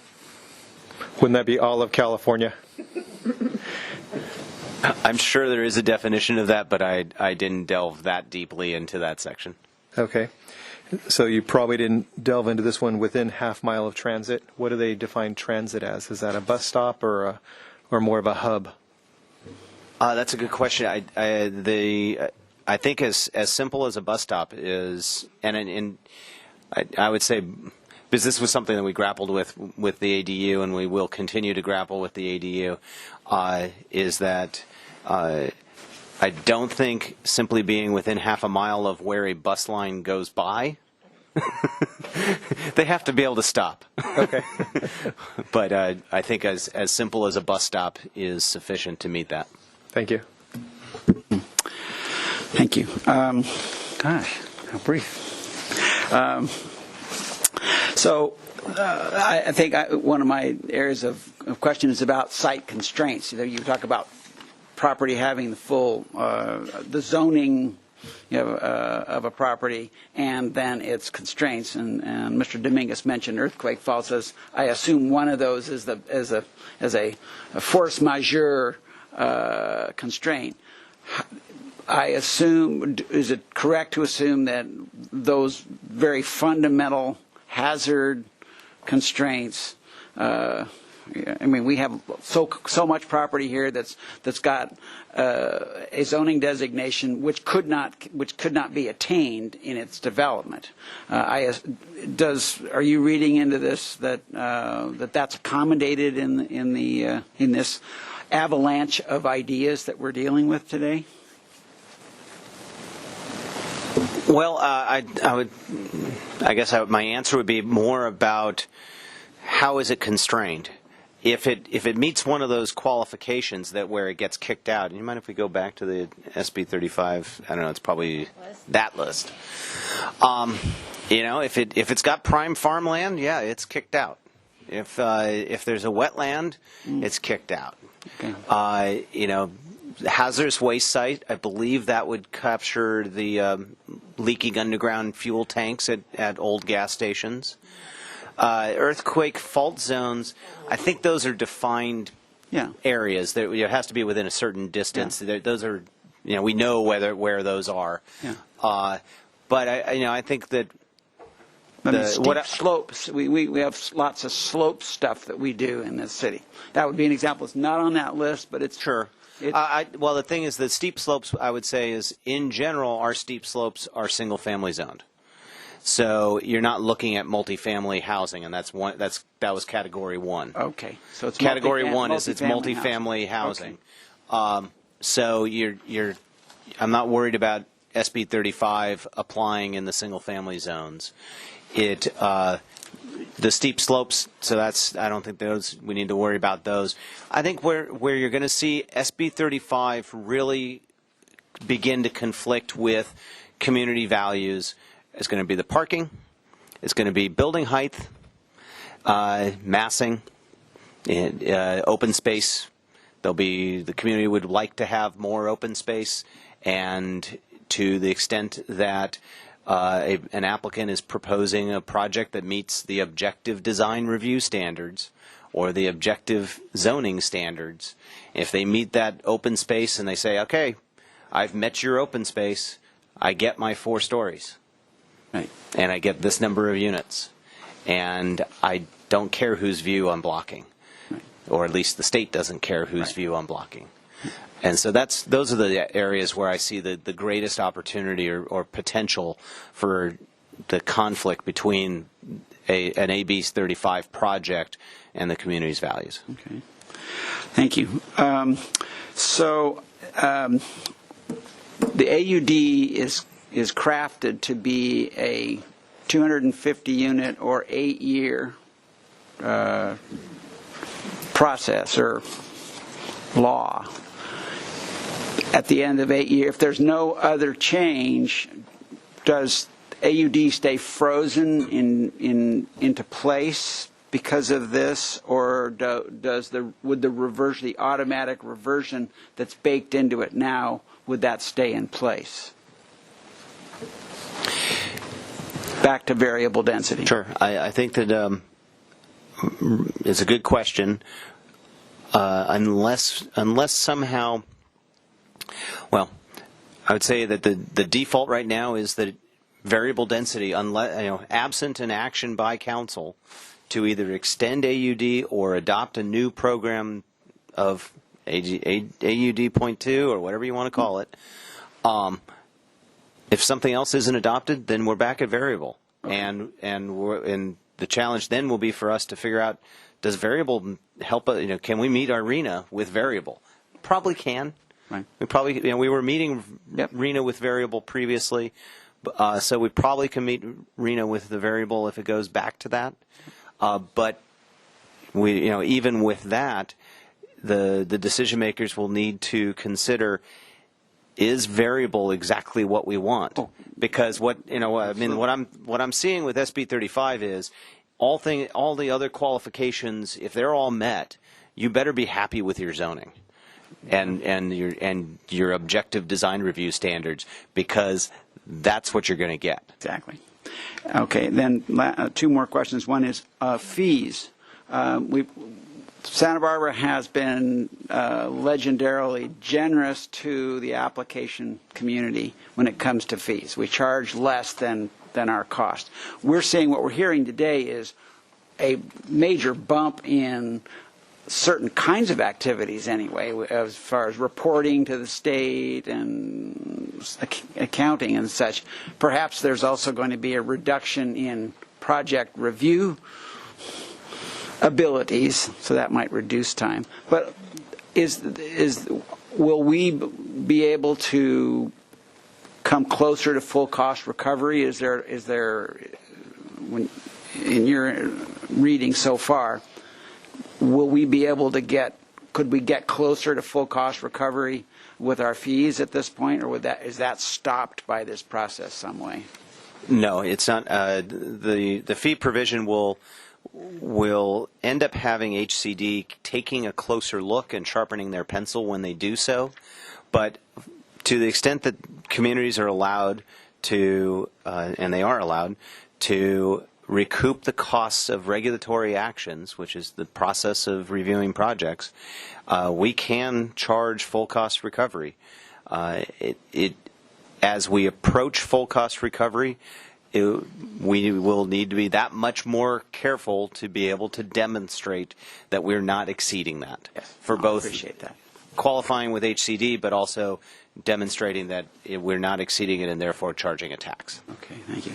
And this is a question which I expect not to get an answer today, but I recommend to staff for the next round of council and such, and that is the RHNA process is to go back and please make that something where you're educating the decision makers on the RHNA process. Go back all the way to the start and work people through how that's developed and so forth and so on. It's that's going to be, obviously that number starts to gain an awful lot more power now.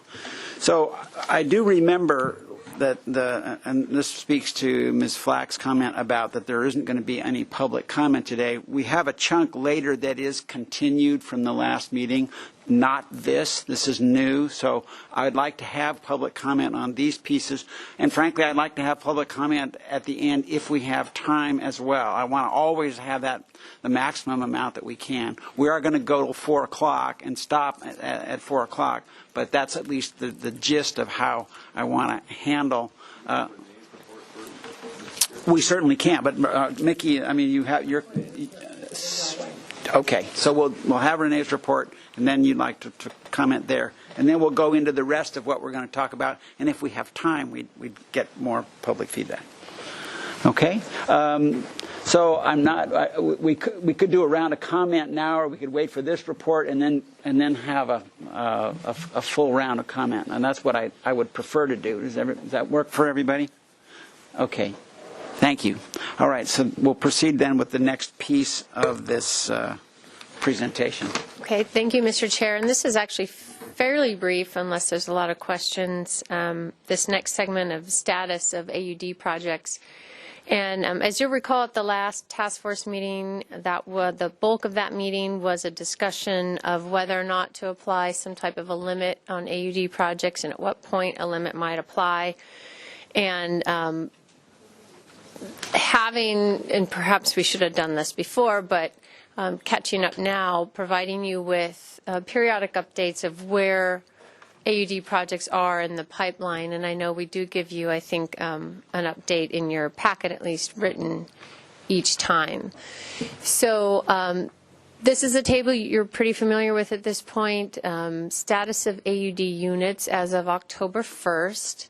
The total here is 962, and I'll note that that actually is reduced by 39 units from last month. So we're seeing a decrease in AUD units in the pending category over the last month. And that was for a couple of reasons. I believe it was 2 or 3 projects that either opted to not follow through after they received their initial comment letters from staff or their initial design board comments. And that's pretty natural attrition that we'll see some projects being withdrawn or otherwise have told staff they don't intend to pursue it.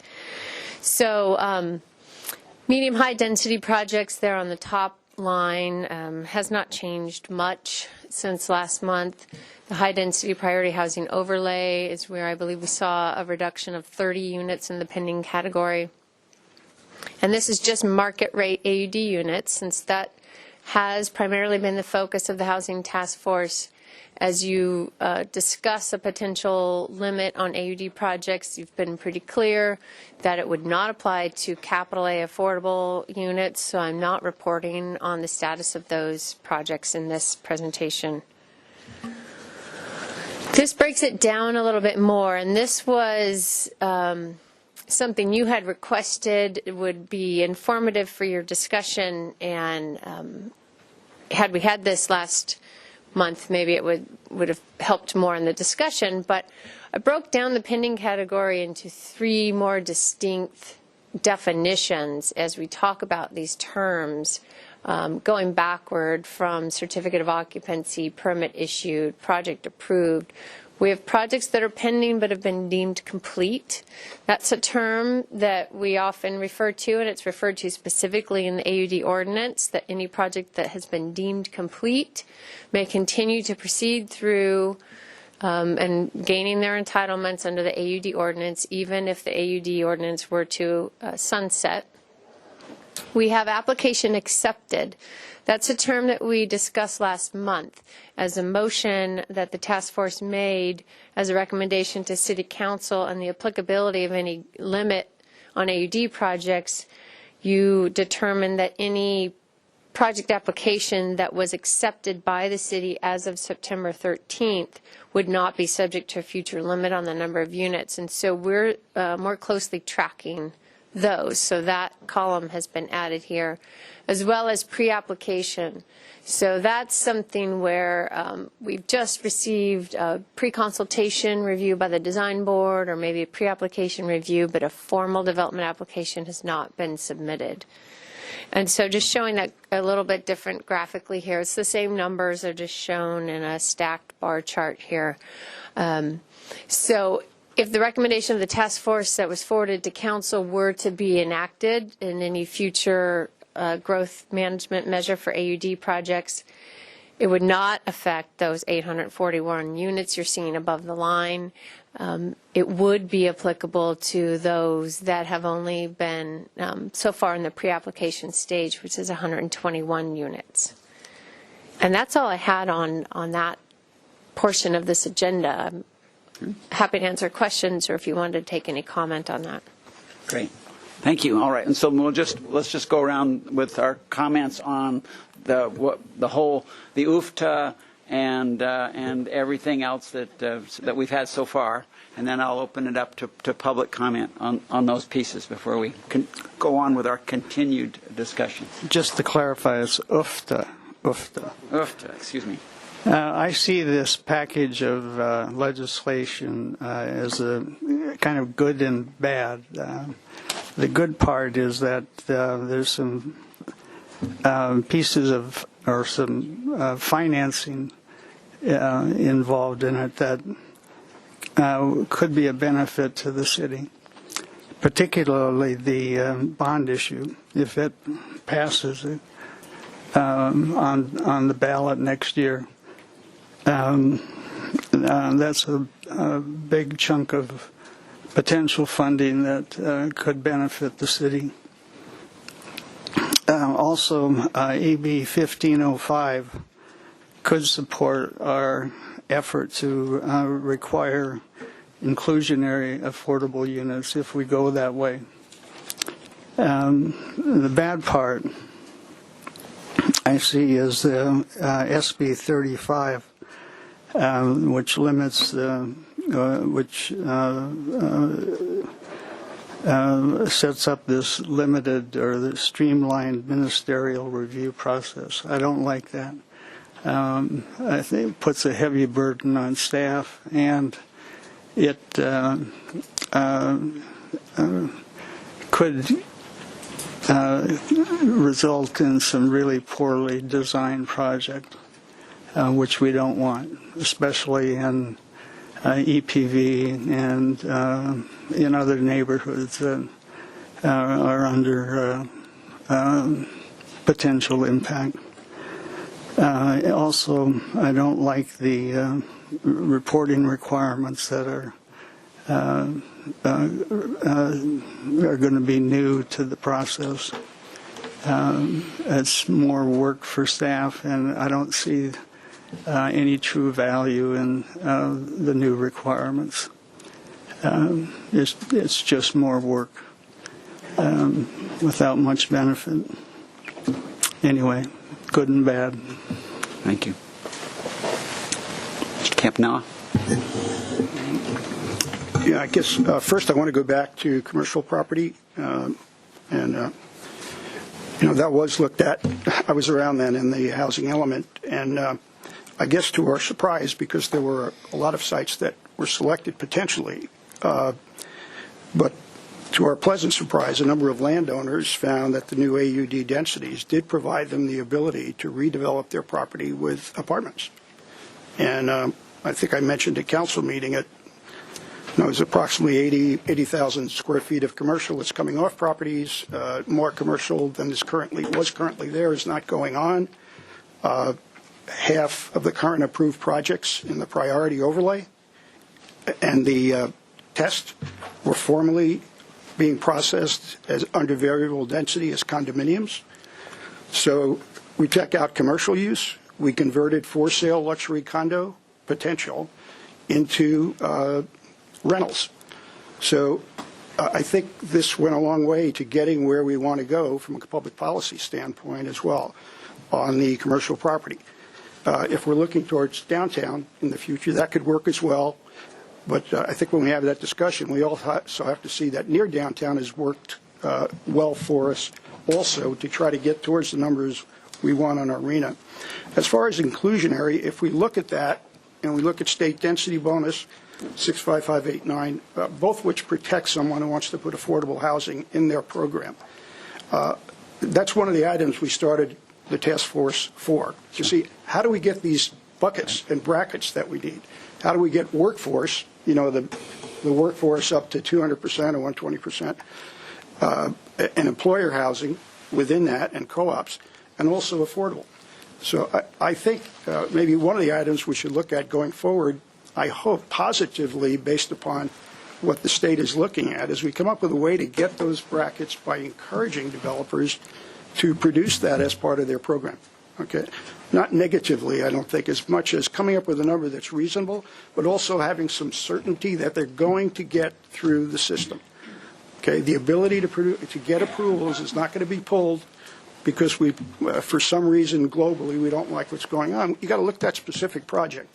And if they're willing to make that commitment to put affordable in, and this is where I think the state's coming from. If somebody's going to do that, you can't yank them because of other concerns that you might have.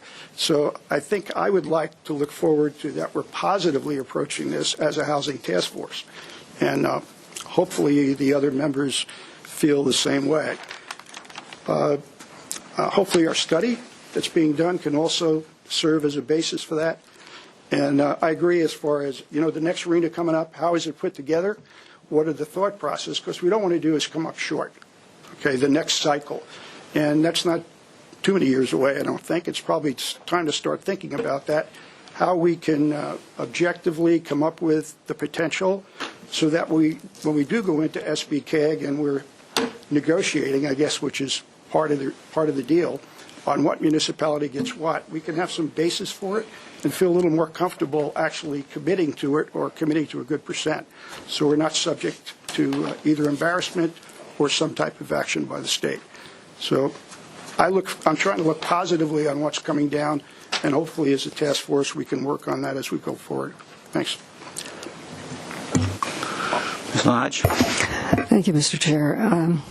I agree with Task Force Member Olson's comments, and in part with Commissioner Campanella's as well, in that in this package of bills, we do now have the opportunity to get some affordability into these projects, which was sort of what this was all about.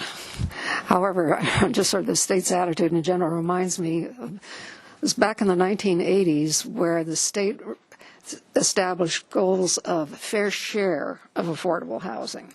The cities had to meet these. Some of you may remember that.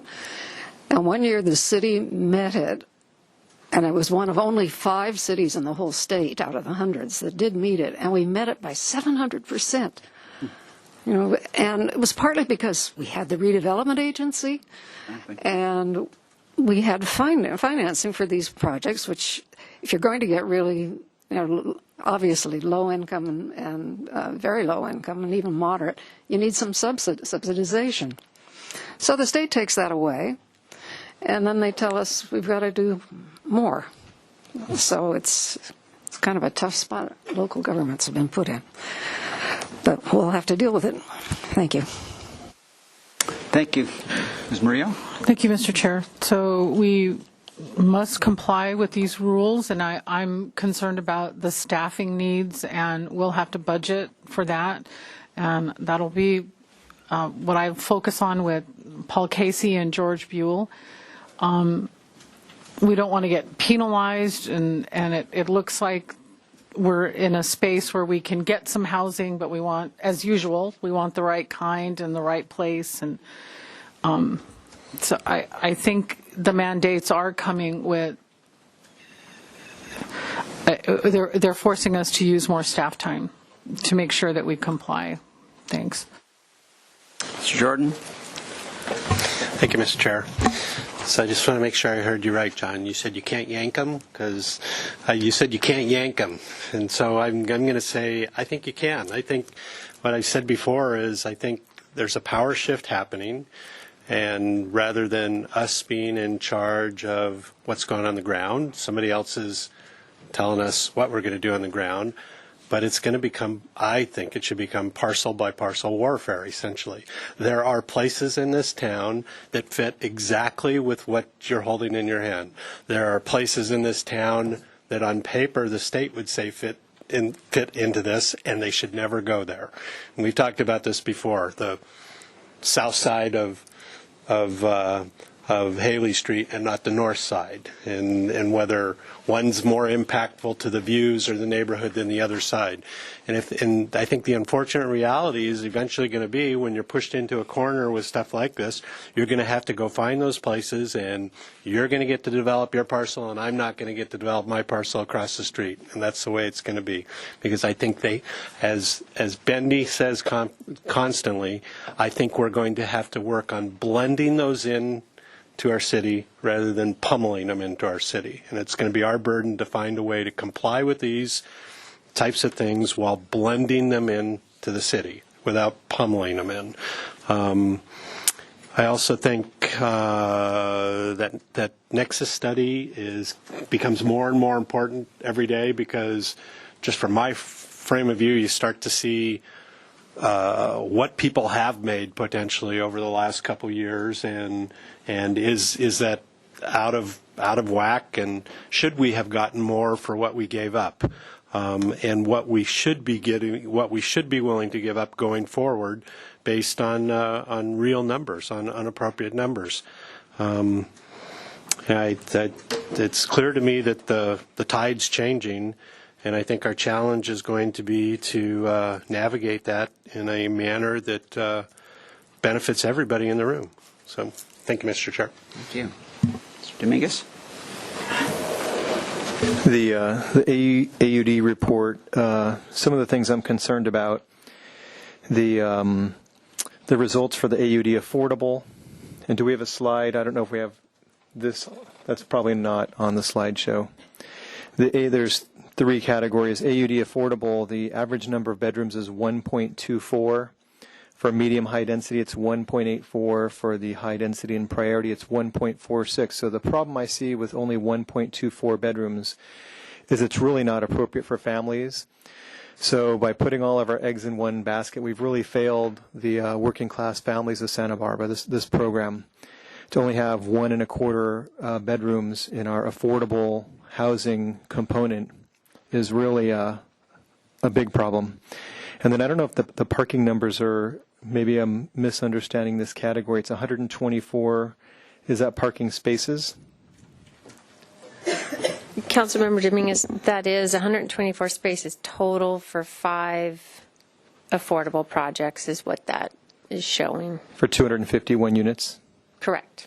So again, we've really just let our working families down. We're giving them a half a parking space. These are the families that need cars the most. And we've given them half a parking spot. So what does that mean? They're parking on the street. They come home from probably shift jobs, sometimes in the middle of the night, and they've got to park blocks away. If any of you have actually stepped into the west side or east side at night, there's no parking on the streets. So this program that was supposed to help workforce housing, in this particular nuance, and admittedly this is just a small part of this, has really abandoned the people that we were setting out to help. And then in regards to our RHNA numbers, we're supposed to be building 4,000 units under the RHNA goals. And again, in the area where we really should be helping people, if you're looking at moderate, which is, again, that maps with our workforce housing, 80 to 120%, our RHNA allocation was 820 units. We only have 13 delivered as of 9/30/17. So September 30th, we've produced 13. That's 1.5%. Okay, that's a miserable failure under anyone's objective evaluation. Above moderate, 27%. Okay, so out of the 1,600 units we were expected to build, we've built 439. That's over 40 times as many units for people who, everyone will agree, probably need government assistance less than people who are poor. Well, let's go down to very low, the 0 to 50% of average median income. RHNA asked us to produce 962 units. We've had 3 delivered, 0.3%, not 3%, 0.3%. So above moderate, 27%, very low, 0.3. So 2 of the groups we really want to help are not getting anything out of AUD. So where that takes us today. So back in May at one of our meetings, I said, hey, it's time to do a new community process and figure out where we're going next, because no one wants to go back to variable density, and we haven't really figured out our options. Well, metering was a reasonable solution. Well, this new flurry of laws from Sacramento, it seems like maybe it's going to make metering a tough slog. The RHNA numbers are 4,000 over 8 years. That's 500 a year. I'm not sure how we reconcile metering with that unless we bump up the metering number significantly, which would probably defeat some of the goals. So I think we need to have to look at a post-metering system as an option if we can't get a legal answer that says metering would work, particularly. So let's set up a process. This is my proposal. Let's set up a process to set up a series of objective criteria. So it's objective, so it meets the requirements of the law. And this is going to be a bottom-up process with intense community involvement, with cutting-edge technology to really reach out to every member of our community and come up with criteria and goals for our housing situation moving forward. And I think one concrete proposal to start us either down that path or whatever path we all think is important is I think we need to hire more staff for community development. Ms. Brooks has been doing an amazing job the last couple years with a lot of demands from City Council and Planning Commission. And the ADU, which was passed and signed by Governor Brown over a year ago, or about a year ago, has only just gotten to our Planning Commission, our ordinance, to deal with what Sacramento asked us to do. So it's taken more than a year. We're going to hear it at Council on October 24th, so coming up shortly. But then it's still going to be probably several weeks or a few months before an ordinance gets into the books. So if it took over a year, maybe 12, 14, 16 months to deal with one limited housing mandate from Sacramento, how long is it going to take for city staff to deal with 5 or 6? Much more complicated. I think it's going to be 100 times more complicated. So I would make a motion today that we ask staff to come back to either us or City Council with a proposal on how to get more staff involved, either by shifting people around, hiring new people, whatever community development thinks is appropriate. But I think we need to send, a message that we support more resources to deal with a big problem that's been handed to us by Sacramento. And it's not a problem in the sense of they want more housing. It's a problem in the sense that we have a very different community than what Sacramento is used to in terms of the fire zone, the earthquake zone, the coastal zone. So these all complicate this. And so I don't want the city to be penalized because it takes us too long to implement a process. Penalized in the sense of having people who want to develop housing be in the woods of uncertainty and not knowing what they're allowed to build. I don't want us penalized in the sense of actually that $10,000 a day per unit penalty. And I don't want us penalized in the sense of Planning Commission having to deal with multiple visits by staff because we haven't had enough staff to really flesh out these issues. So that would be my motion today is to... May I finish, get my comments in too, and then we can open it up to motions at that point? Do you have other comments on other things? Okay, thank you.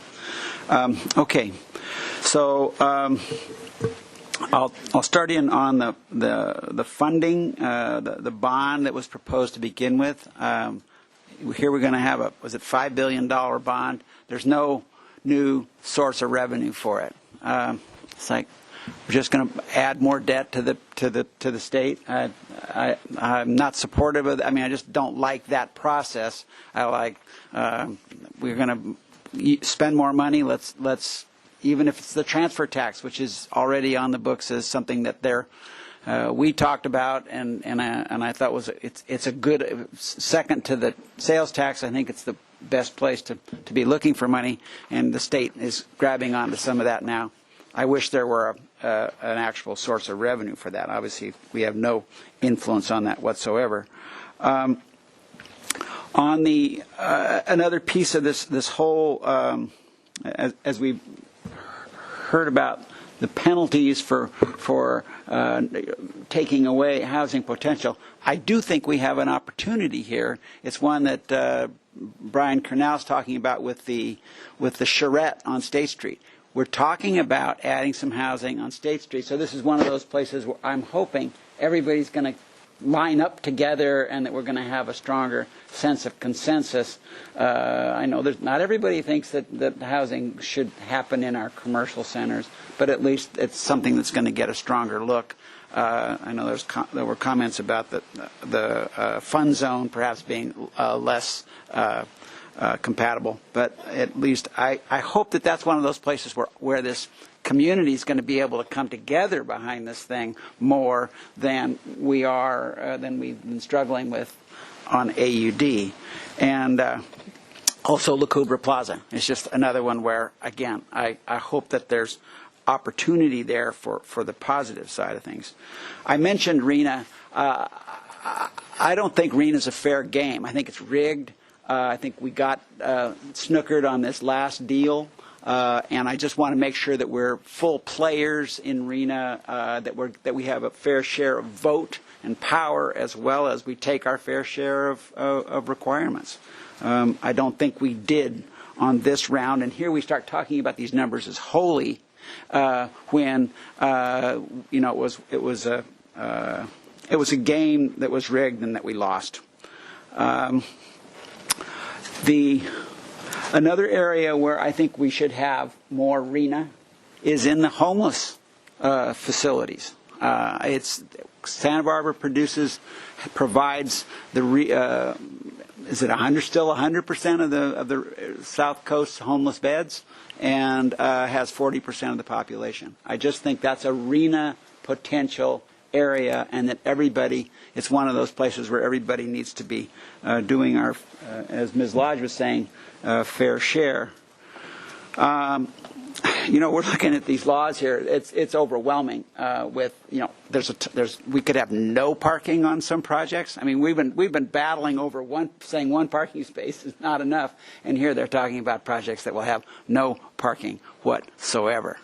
It's not the Santa Barbara way, and obviously, I think, as Mr. Jordan was saying, we're going to need to find ways to be very strategic on this going forward, and stay out from under the boot, but still be able to accomplish a lot of what Santa Barbara has as its quality development.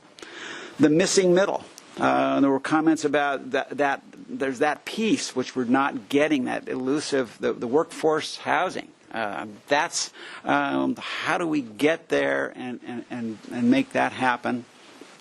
That's one that we missed, even was hard to provide back in the day, even with the redevelopment agency. There was some ownership housing that was provided for the missing middle under the redevelopment agency, but not so much rental housing that was happening during that time. But I'm hopeful that we can find ways to bring that in, and so I do like, as Mr. Campanello was saying, the inclusionary piece of this brings forward a tool that we didn't have to work with before, and that will be helpful as we struggle with all these different pieces of law that we're having to deal with. The shift of power that Mr. Jordan mentioned, that's very clear. What's going on here is we're losing an awful lot of local power to regulate ourselves. Things like traffic impacts, our historic resources.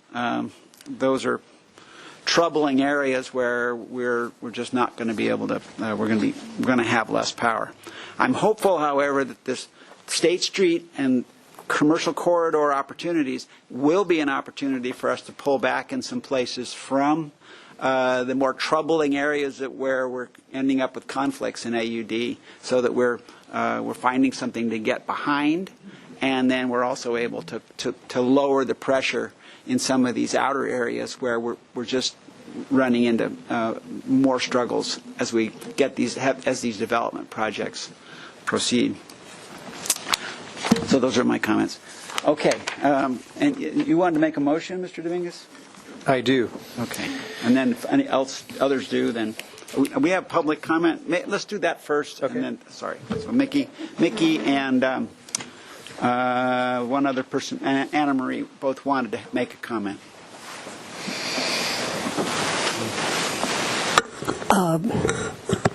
Although I'm speaking for myself, I am a member of the County Housing Authority, and as such, I just want to point out that both the city and the County Housing Authority, in building the housing that it has built, has done so with prevailing wage, without too much of a problem. So it's not the end of the world. In general, and also to correct the comment that was made, the County Housing Authority has built 2 projects for the homeless outside of Santa Barbara. It's not true. On the South Coast? One on the South Coast in Isla Vista, a beautiful, magnificent project that was built with the full support of the surrounding community, and then one in Lompoc, and there are more on the table. So it isn't true that at least the County Housing Authority hasn't stepped up to do its share. But what we're here to talk about, well, what I'm here to talk about is how to interface between the state and local control. I've been having this argument with friends of mine for months. And I want to point out that state power exercised over local control of housing only came about when there was a history in many communities in this state of not building hardly any, if any, low-income housing. Refusing point blank. Marin County said, we don't want it here. Just like Montecito has said, we don't want it here. And the reason that HCD was created in the first place, and subsequently, I don't remember which came first, RHNA numbers, was to remedy that unequal situation. So all of this is not simply an exercise by a bully who's bigger and richer than we are to say, well, we're going to do what we're going to do and we don't care about you. It should be noted that both of our state representatives voted for many or all of the bills in here. People are concerned throughout the state, as well as in the city of Santa Barbara, with the lack of housing. The RHNA has been a zoning game of zoning for housing that was never intended to exist. All of the RHNA numbers for county or for the South County are in Isla Vista. They're zoned to be in Isla Vista. But it's never going to get built, and everybody knows that. It's a game. So what these laws are intended to do is make it much more of a reality and not a game. It's a response to the cynicism with which cities and local communities have greeted the state's effort to get housing built. So, again, it may not be the end of the world. The city can still plan as it does with zoning, but it must also develop, and it must set more objective design standards going beyond, well, that's too big. That's not an objective design standard. And the time it takes, and including for housing authority projects, it's taken us sometimes 10 years to get a project approved. You have 10 seconds. Okay. This is a growth-inducing thing, no question. And I am saying, and many are saying, that we must grow. We must take our fair share of population. We must house our own employees. We must include poor people as well as rich people in our community. I'm going to take a little bit more. Thank you. No, come on, Mickey. Yes. We're at 3:20, and we have a whole other topic to talk about. Some residents will cry, and my bet is, however, that if the housing is built, most residents will cheer. Thank you.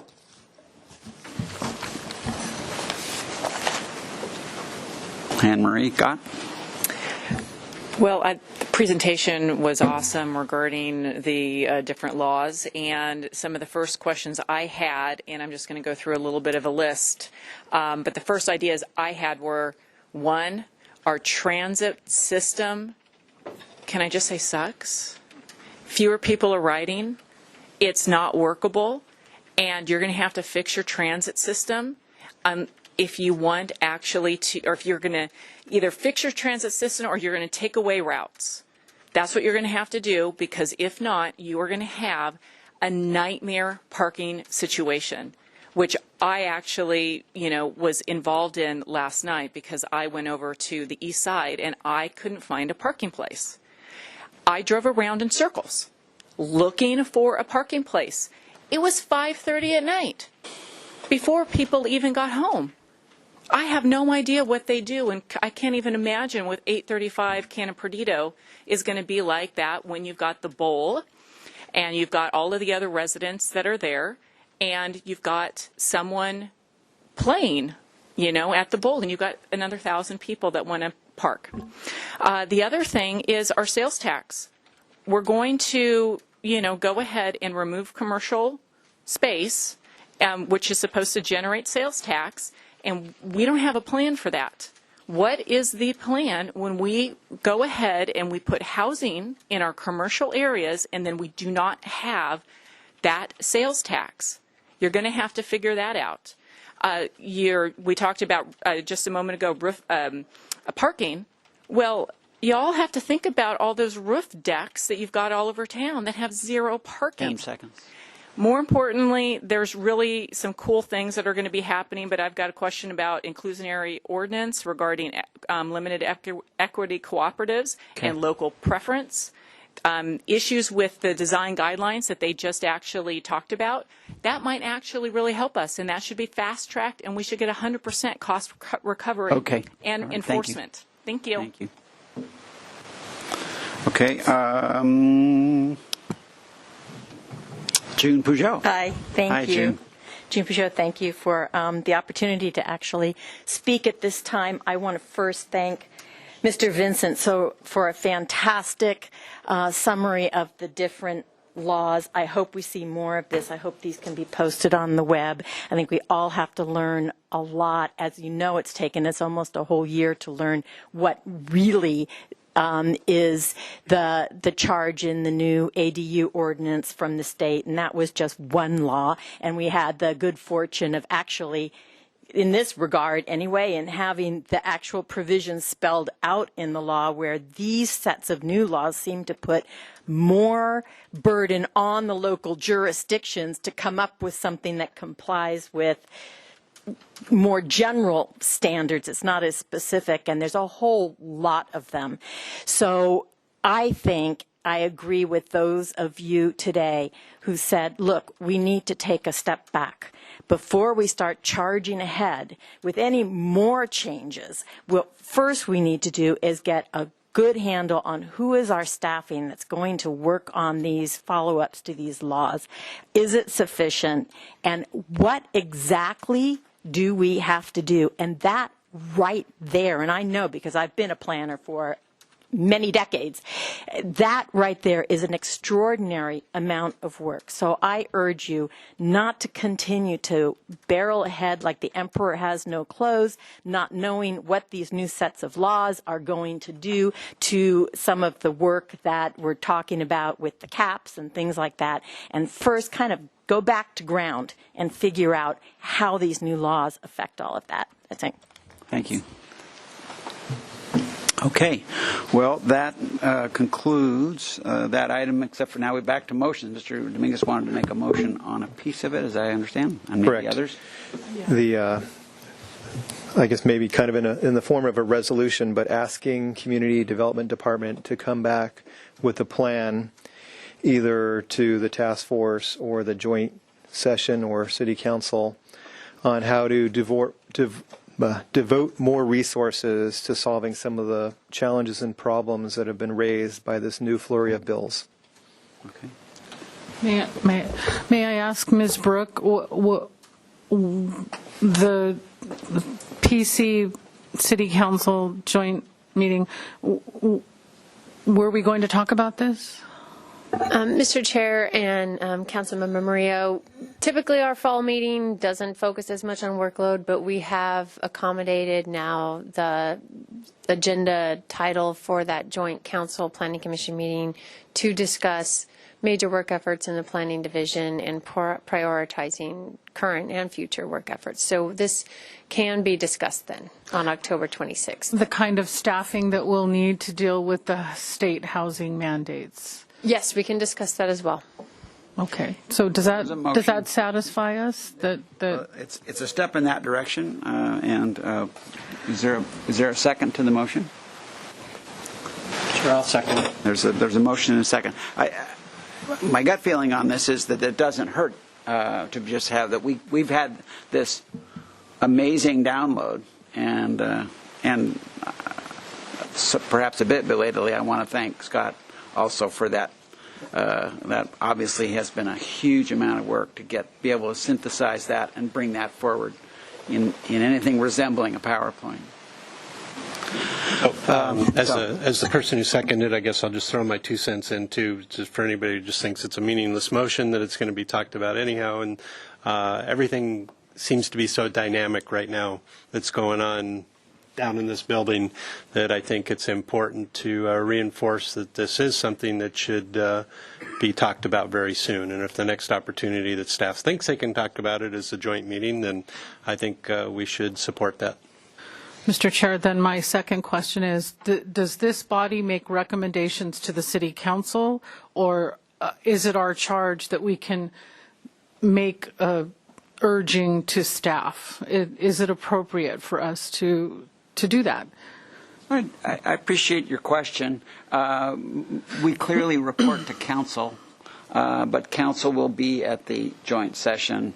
We've had a session on the new laws, and it's an urgent matter. So, and I completely respect your desire to keep us focused on our mission, and that we're perhaps diverting from that a little bit. But this will be to full council, and commission will be there as well. And Mr. White, my only concern too is that we not continue to direct staff. We're not that we are not imbued with that power, and so I think there is some concern that that this body overstep its bounds, telling staff what to do. We're supposed to make recommendations to the City Council specifically about the AUD program. That's what I understand. Thank you. But if you're all going to vote for it, I'll just decline, not because I don't want to talk about it, but I'm concerned about propriety. Thank you. Thank you. Any other comments? Did Mr. Jordan want to continue? Did you have a comment? Okay. I'd just like to make sure that the way that we're phrasing this does not mean either that we are against what the state is doing or trying to get around what the state is doing. I heard the word trouble. I think we have to be open in how to evaluate, comply, and see how we can best either live within it or make changes that are not going to be, it's not going to come back and be critical of. And I go to my, how do we get affordable housing and the housing that we need by working within the state guidelines. So I would go for the motion if it's not a negative against the state. Thank you. Mr. Chair, so that's my intent of the second, and I would draw an analogy to whether you're for or against ADUs. An honest assessment would certainly be that we were behind the power curve on that, and we should also take every opportunity not to be behind the power curve on this set of packet too. And I see that as encouraging us to get in that curve and not get left behind. Agree. Well said. Thank you. And that we're not asking staff, we're not ordering staff to do a work package here. We're saying we're resolved. We want a little boost that's coming up at the joint session, and so it's a memo, and so that much I think we can ask, and that it's obviously to the staff's benefit too. So I appreciate your points about not wandering too far afield, Ms. Murillo. I think that this is a reasonable response to this huge new area that's opened up. Mr. Olson, did you have something to say? No, I agree. Okay. I think this is really important that the council and the planning commission get their hands on it.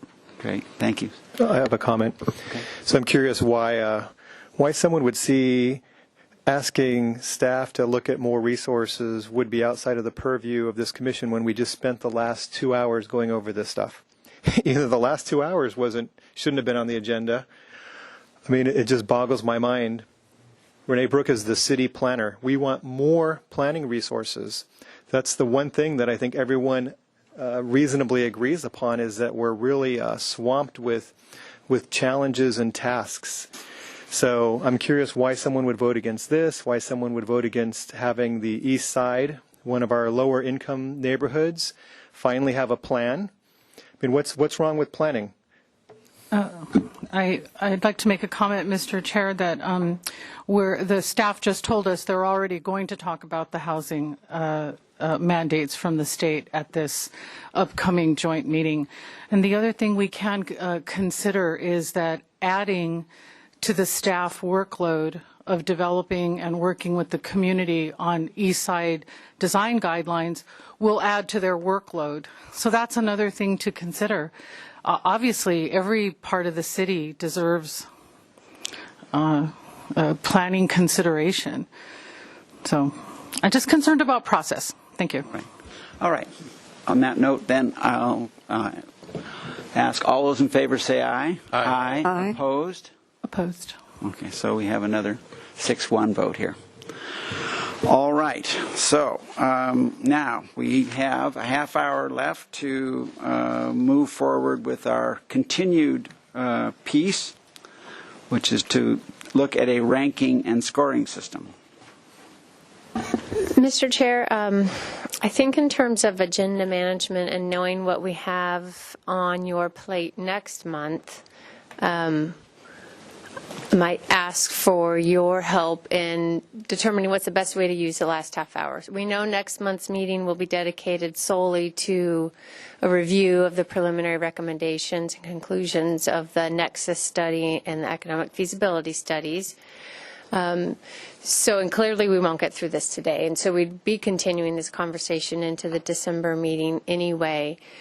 If there are some of these topics that you think you could very quickly provide direction on, we could tackle it that way. Or if some of these topics are going to generate questions and a need for staff to do some research and get back to you, we can use that time between now and December to do that.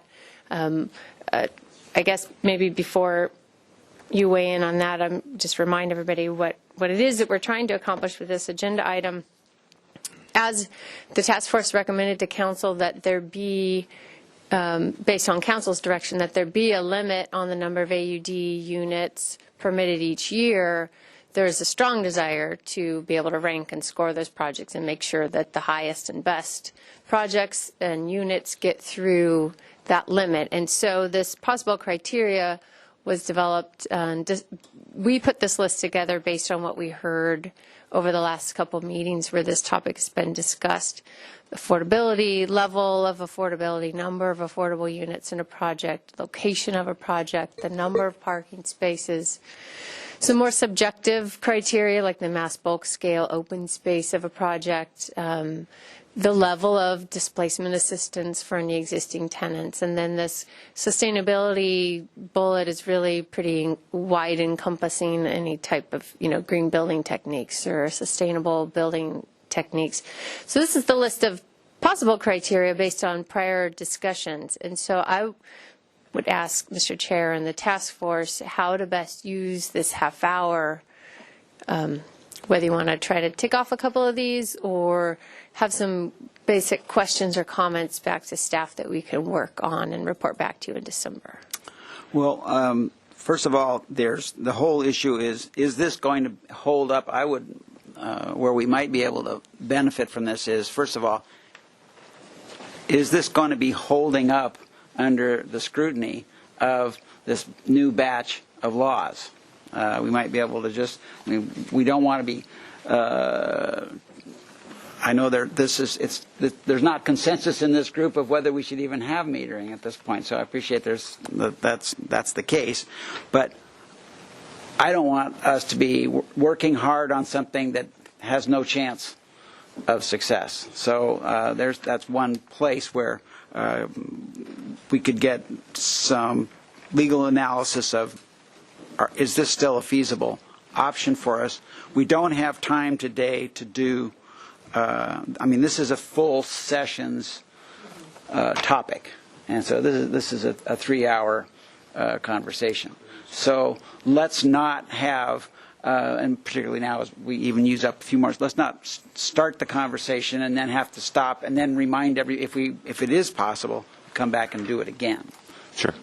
Better to stop a meeting a little bit early and send everybody home and not OD and then just have another session on it in the future. So, Mr. Chair, I'll take that as an invitation to give a couple comments. responding directly to your first question of, is this a non-starter or not? I think a metering program could potentially work and survive HCD scrutiny. I think that there are a couple. It simply, and this was a comment I made last month, which is it can't preclude us from demonstrating that our zoning can accommodate the production of the regional housing need allocation that has been given to us within the reporting period. So there's a number factor there and a temporal factor. So you have to be able to demonstrate that not only are you, the zoning is appropriate to accommodate the necessary number of units, but also that there's not another constraint that even if willing applicants came to the table, got their projects approved, that there wasn't this metering constraint that made it impossible temporarily in the time frame to get the units produced. And I think these, the suggestions I would have, first off, consider exempting capital A affordable projects. I think that's already been discussed by the task force and even at council. Taking the capital A housing projects off the table as far as the metering element goes a long way towards focusing the issue of how does the metering impact your RHNA allocation. It takes some 1,500 units out of the 4,000 out of the mix, and you say the metering doesn't affect these units. They're the hardest units to produce, but it takes that one issue of the potential governmental constraint of a metering program off the table as far as those units are concerned, and it kind of leaves it to the background, or all those other background challenges for the capital A units. Then you're left with, okay, 2,500 units, not capital A, the rest of that 4,000 odd unit allocation. How do you develop a metering program that has a sufficient number of units per year within the metering, the rest of the reporting period, the temporal period, so that the metering doesn't prevent you, if all other factors were there, if there were willing applicants submitting applications and getting approved, that the back-end metering doesn't prevent the production. Okay. So those are two suggestions as far as a metering and its relationship to RHNA. The other point I do want to make, and this is answering the question raised last month by Mr. Olson, as to whether the provisions regarding what rules apply to projects within the pipeline. And we discussed the fact that, and I clearly understood that the rules and regulations applicable to projects within the pipeline, as far as subdivisions, were the rules in place at the time the application was deemed complete. In my review of these statutes, one of which is the anti-NIMBY statute that we talked about at length today, that anti-NIMBY statute applies that requirement, that limitation on rules and regulations to those rules and regulations in place at the time the application is deemed complete to housing developments as well. So that's going to affect where the metering projects, what projects are subject to any metering ordinance that comes into effect. In other words, that metering ordinance is going to be prospective. It will apply to projects that come into the process after its effective date. So I wanted to get those two thoughts because I think those are pretty big thoughts and may dramatically change how you see this, this concept working and whether or not it achieves everything you want to do. But those are two things that I've seen impacting any discussion of a metering program. So, sure, Mr. Chair. Yeah, now, let me ask one question, and then I'll open it up. So the metering has been conceived to apply to projects getting building permits, but are you saying that a project that is deemed complete prior to the enactment of the metering program would not be required to go through the metering process? Was that what you were saying? Well, I'll read the section from, this is from Government Code Section 65589.5, otherwise known as the Anti-NIMBY Act, or the Housing Accountability Act. Subdivision J1, when a proposed housing development project complies with applicable objective general plan, zoning, and subdivision standards and criteria, including design review standards, in effect at the time that the housing development project's application is deemed complete, but the local agency proposes to disapprove the project or impose a condition that the project be developed at a lower density, the local agency shall base its decision regarding the proposed housing development project upon written findings supported by a preponderance of the evidence that, and then it's that the housing project would have specific adverse impact upon public health or safety, and there is no feasible method to satisfactorily mitigate or avoid the adverse impact. So that's clearly talking about elements that would affect the design of the project, the number of units, whether you would disapprove of the project or reduce its number of units. Mm-hmm. If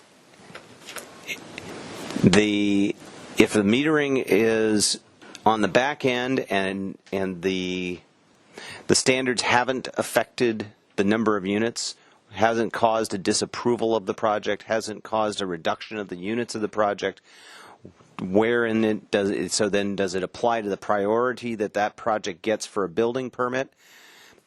There's another nuance to the question, I don't know if there's a case out there that tells us what that answer. But I will look for that proverbial haystack, needle in the haystack. And the reason for that is I think it would help us meet RHNA numbers because the projects they're competing are perhaps bringing in more affordability to it than they otherwise might bring. So that's at least the motivation behind it. But okay, so did I miss somebody before you go ahead, Ms. Murillo? Thank you. We'll go around. Well, I wanted to broach the subject of we've removed the AUD cap from Capital A Affordable. How about removing it from State Street and the downtown corridor where we're trying to bring housing? And I had this thought today when Mr. Cornell was talking about the charrette and that possibility. We have empty storefronts, we need housing, it seems like it might work. So my question, we could do that, Mr. Vincent, where we carve out another corridor where we wouldn't impose a cap on AUD production. Mr. Chair, members of the task force, you can consider all kinds of things. I think that there are two approaches to what I understand your goal, which is to create incentives. That was the goal of the AUD program in the beginning.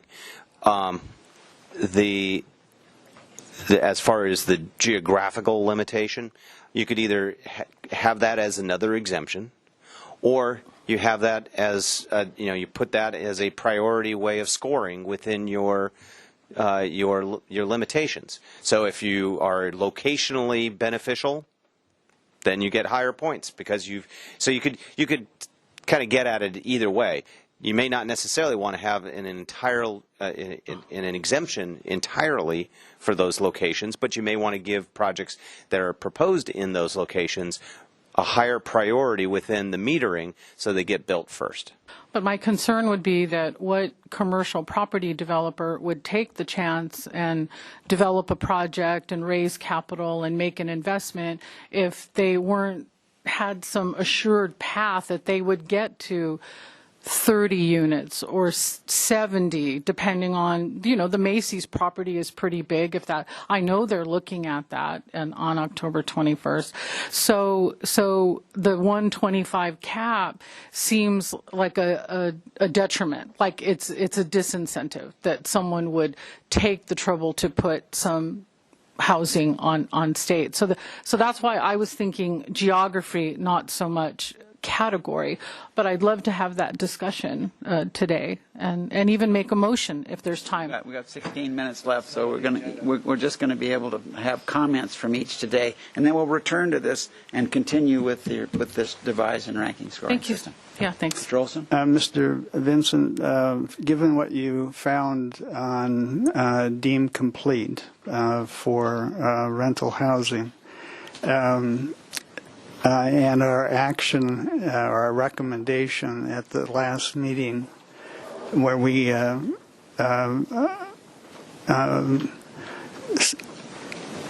think what we said was, or the recommendation was that projects that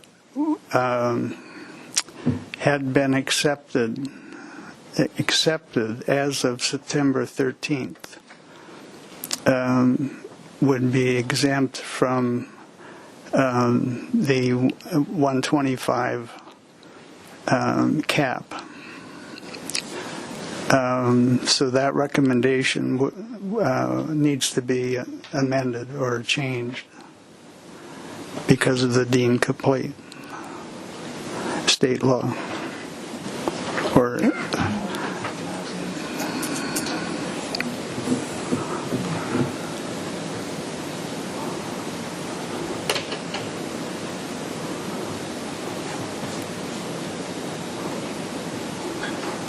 Mr. Chair, I think that we would have to look to see whether or not that September 13th number has to change. Again, the distinction I was saying to the chair is that the language from 65-589.5 is speaking to actions that either disapprove of the application or reduce the number of units within the application. Arguably, the metering program would only apply ultimately to projects that were ultimately approved throughout the process. Presumably that process is already complied with, that the project has not been disapproved or conditioned to reduce the number of units without complying with 65-8, the law, without the law. So again, we're finding more nuances in this, in that I'll look to see if the cap implicates the anti-NIMBY statute, because the anti-NIMBY statute really is putting on a burden regarding approval or disapproval of the application. Presumably the cap only kicks in once the application's been approved, and it creates a priority schedule for when it gets a building permit.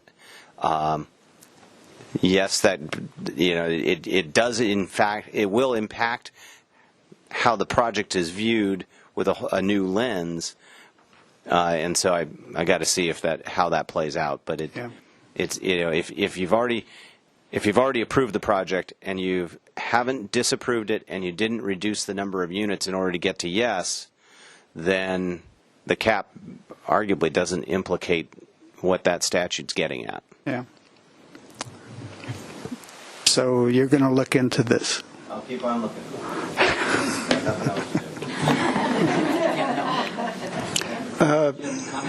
Yeah, I've got some. I'm going to come back to this. I'm going to come back to this as a topic in the future. But we're just teeing it up for that next session. So that's Okay. So be kind a little bit.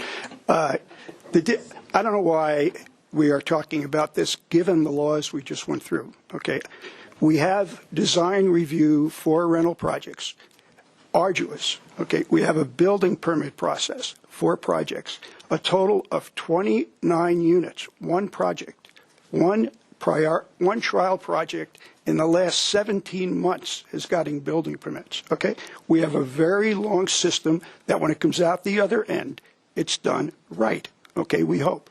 Now, that's the system we have. Why dilute our design review board from their decisions that give us the type of projects that we want, and then say, okay, you decided, but that's not what's going to determine, okay, what gets approved. We've done infill design guidelines for their benefit. We've done samples of additional information and that we want them to do. We entrust them with doing the right projects. And now we're going to say, nope, that doesn't matter. Unless somebody does some of these other things, they're not going to get approved. So I think we're undermining our system, and we're undermining our defense of our system. That's working to the state. If they start to challenge us on some of these items, we can point to that our system works currently. If we want affordability, if we want a specific location, if we want to look at parking, have staff review it, come back to us, and then see if we want to include it in the AUD ordinance. Don't make it suspect out there or qualitative. If we really feel it's important, let's consider changing the AUD ordinance or not, if they are important to us. That way, everybody knows what the rules are going in. And if they want to put an application in that complies with it, they can. If they don't want to waste the time, they can't. But coming up with a series of qualitative factors that who knows is going to judge it over time and potentially undermine our design boards, I don't think we should be discussing in the future or now. Thank you. Thank you. Ms. Lodge? Thank you, Mr. Chair. I'm trying to figure out how many projects are in the pipeline now that would be affected by it. Not much. Right. And I'm beginning to wonder if it's worth the effort. I hear you.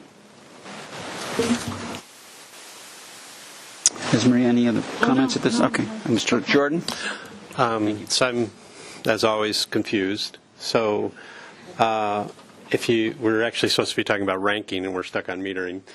So I do want to spend a whole session on ranking. But if you got to a ranking decision on what you wanted to see, and you had 500 applicants a year make your top ranking, but you had a cap of 125, how would that work legally?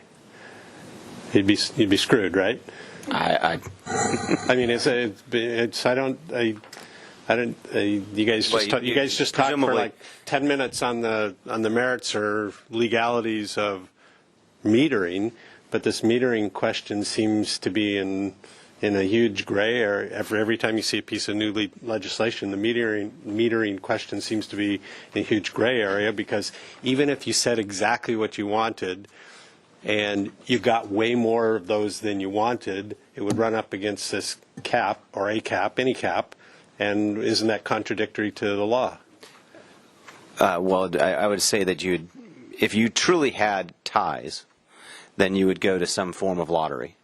I mean, even today, there are ways. There are accepted ways within legislation, legislative actions, where if you get to a tie vote, you can resolve a tie vote with a coin flip or some other methodology. I get that, but there's a phrase I'm not going to be able to come up with. You're still putting a hurdle in front of a project that you've already said is the perfect project you want, which is contradictory to all these pages you just fed us, right? Yes, but the whole point of metering is that you have decided that the community only wants to tolerate a certain number of those perfect units within a period of time. Okay, that's not contradictory to this stack of paperwork? As long as it would not preclude you from meeting your RENA numbers, I don't think it precludes, it doesn't violate the statute out there. Okay. So, I mean, but again, that's something to decide for the community to decide. All right, and then I guess I would just also say I want to spend a whole session on this. So I guess that's December, Christmas present. All right, Mr. Dominguez. I imagine one way to reconcile the issue that Mr. Jordan pointed out about metering is when we set up the ranking and scoring system, use a grading system like A, B, C, D. So if we decide not to go with a metering, we can still say you have to have a C grade or higher in all of these areas to proceed. So this would also mesh with an objective requirement that the state seems to be imposing. So if you look at our project compatibility analysis up here on the wall, half of those are going to get really tough to objectify. So particularly anything that relates to compatibility with architectural character of a city, I'm not sure how you create an objective criteria for that unless we say everything has to be Spanish Revival. even then there may be arguments about what that is. So either way, it becomes difficult. But I think as we go through it, that might be one way to approach it, is to have, when we look at affordability, look at it with a lens towards a ranking scoring system for metering, but also this in terms of a cutoff. In other words, we won't allow buildings that fall below a certain cutoff. And same thing with mass, bulk, and scale. We can create a formula based on the neighborhood. How high are the buildings on a block or within a series of 9 blocks, a grid around the development. So there are ways we can mathematize some of these. Sustainability, I'd love to see some gray water and other ecosystem favorable criteria. And again, those can be pretty black and white. Do you have this designed into the project or not? Do you have solar or not? And they may get points towards the metering with the solar, or it just may be something we require as we've committed to hitting alternative energy by 2030. So that's my take on it. Well, obviously this is a big box to open, and that the notion of are they going to be standards, or are they going to be part of a metering system, that we're trying to get at the affordability piece as our number one goal, and the other piece is obviously our not wanting to overwhelm a particular neighborhood. I appreciate Ms. Murillo's comments about downtown. That's going to be part of a next conversation. And this would be then, we're looking at month after next, that would be when this would be continued to, and we would pick up the full conversation, and also we would have our public comment, if we may, at that time as part of that conversation in December, where we're just getting started. So with that, I think we should just call this a productive day. I think that Mr. Vincent was our star. That was an amazing, yeah. Yeah, it was obviously a big mindful to bring forward. So thank you for that. And thank you for coming today. And this is the hardcore the granite that's of our housing crew here today, and thank you all for staying and joining in. This is adjourned.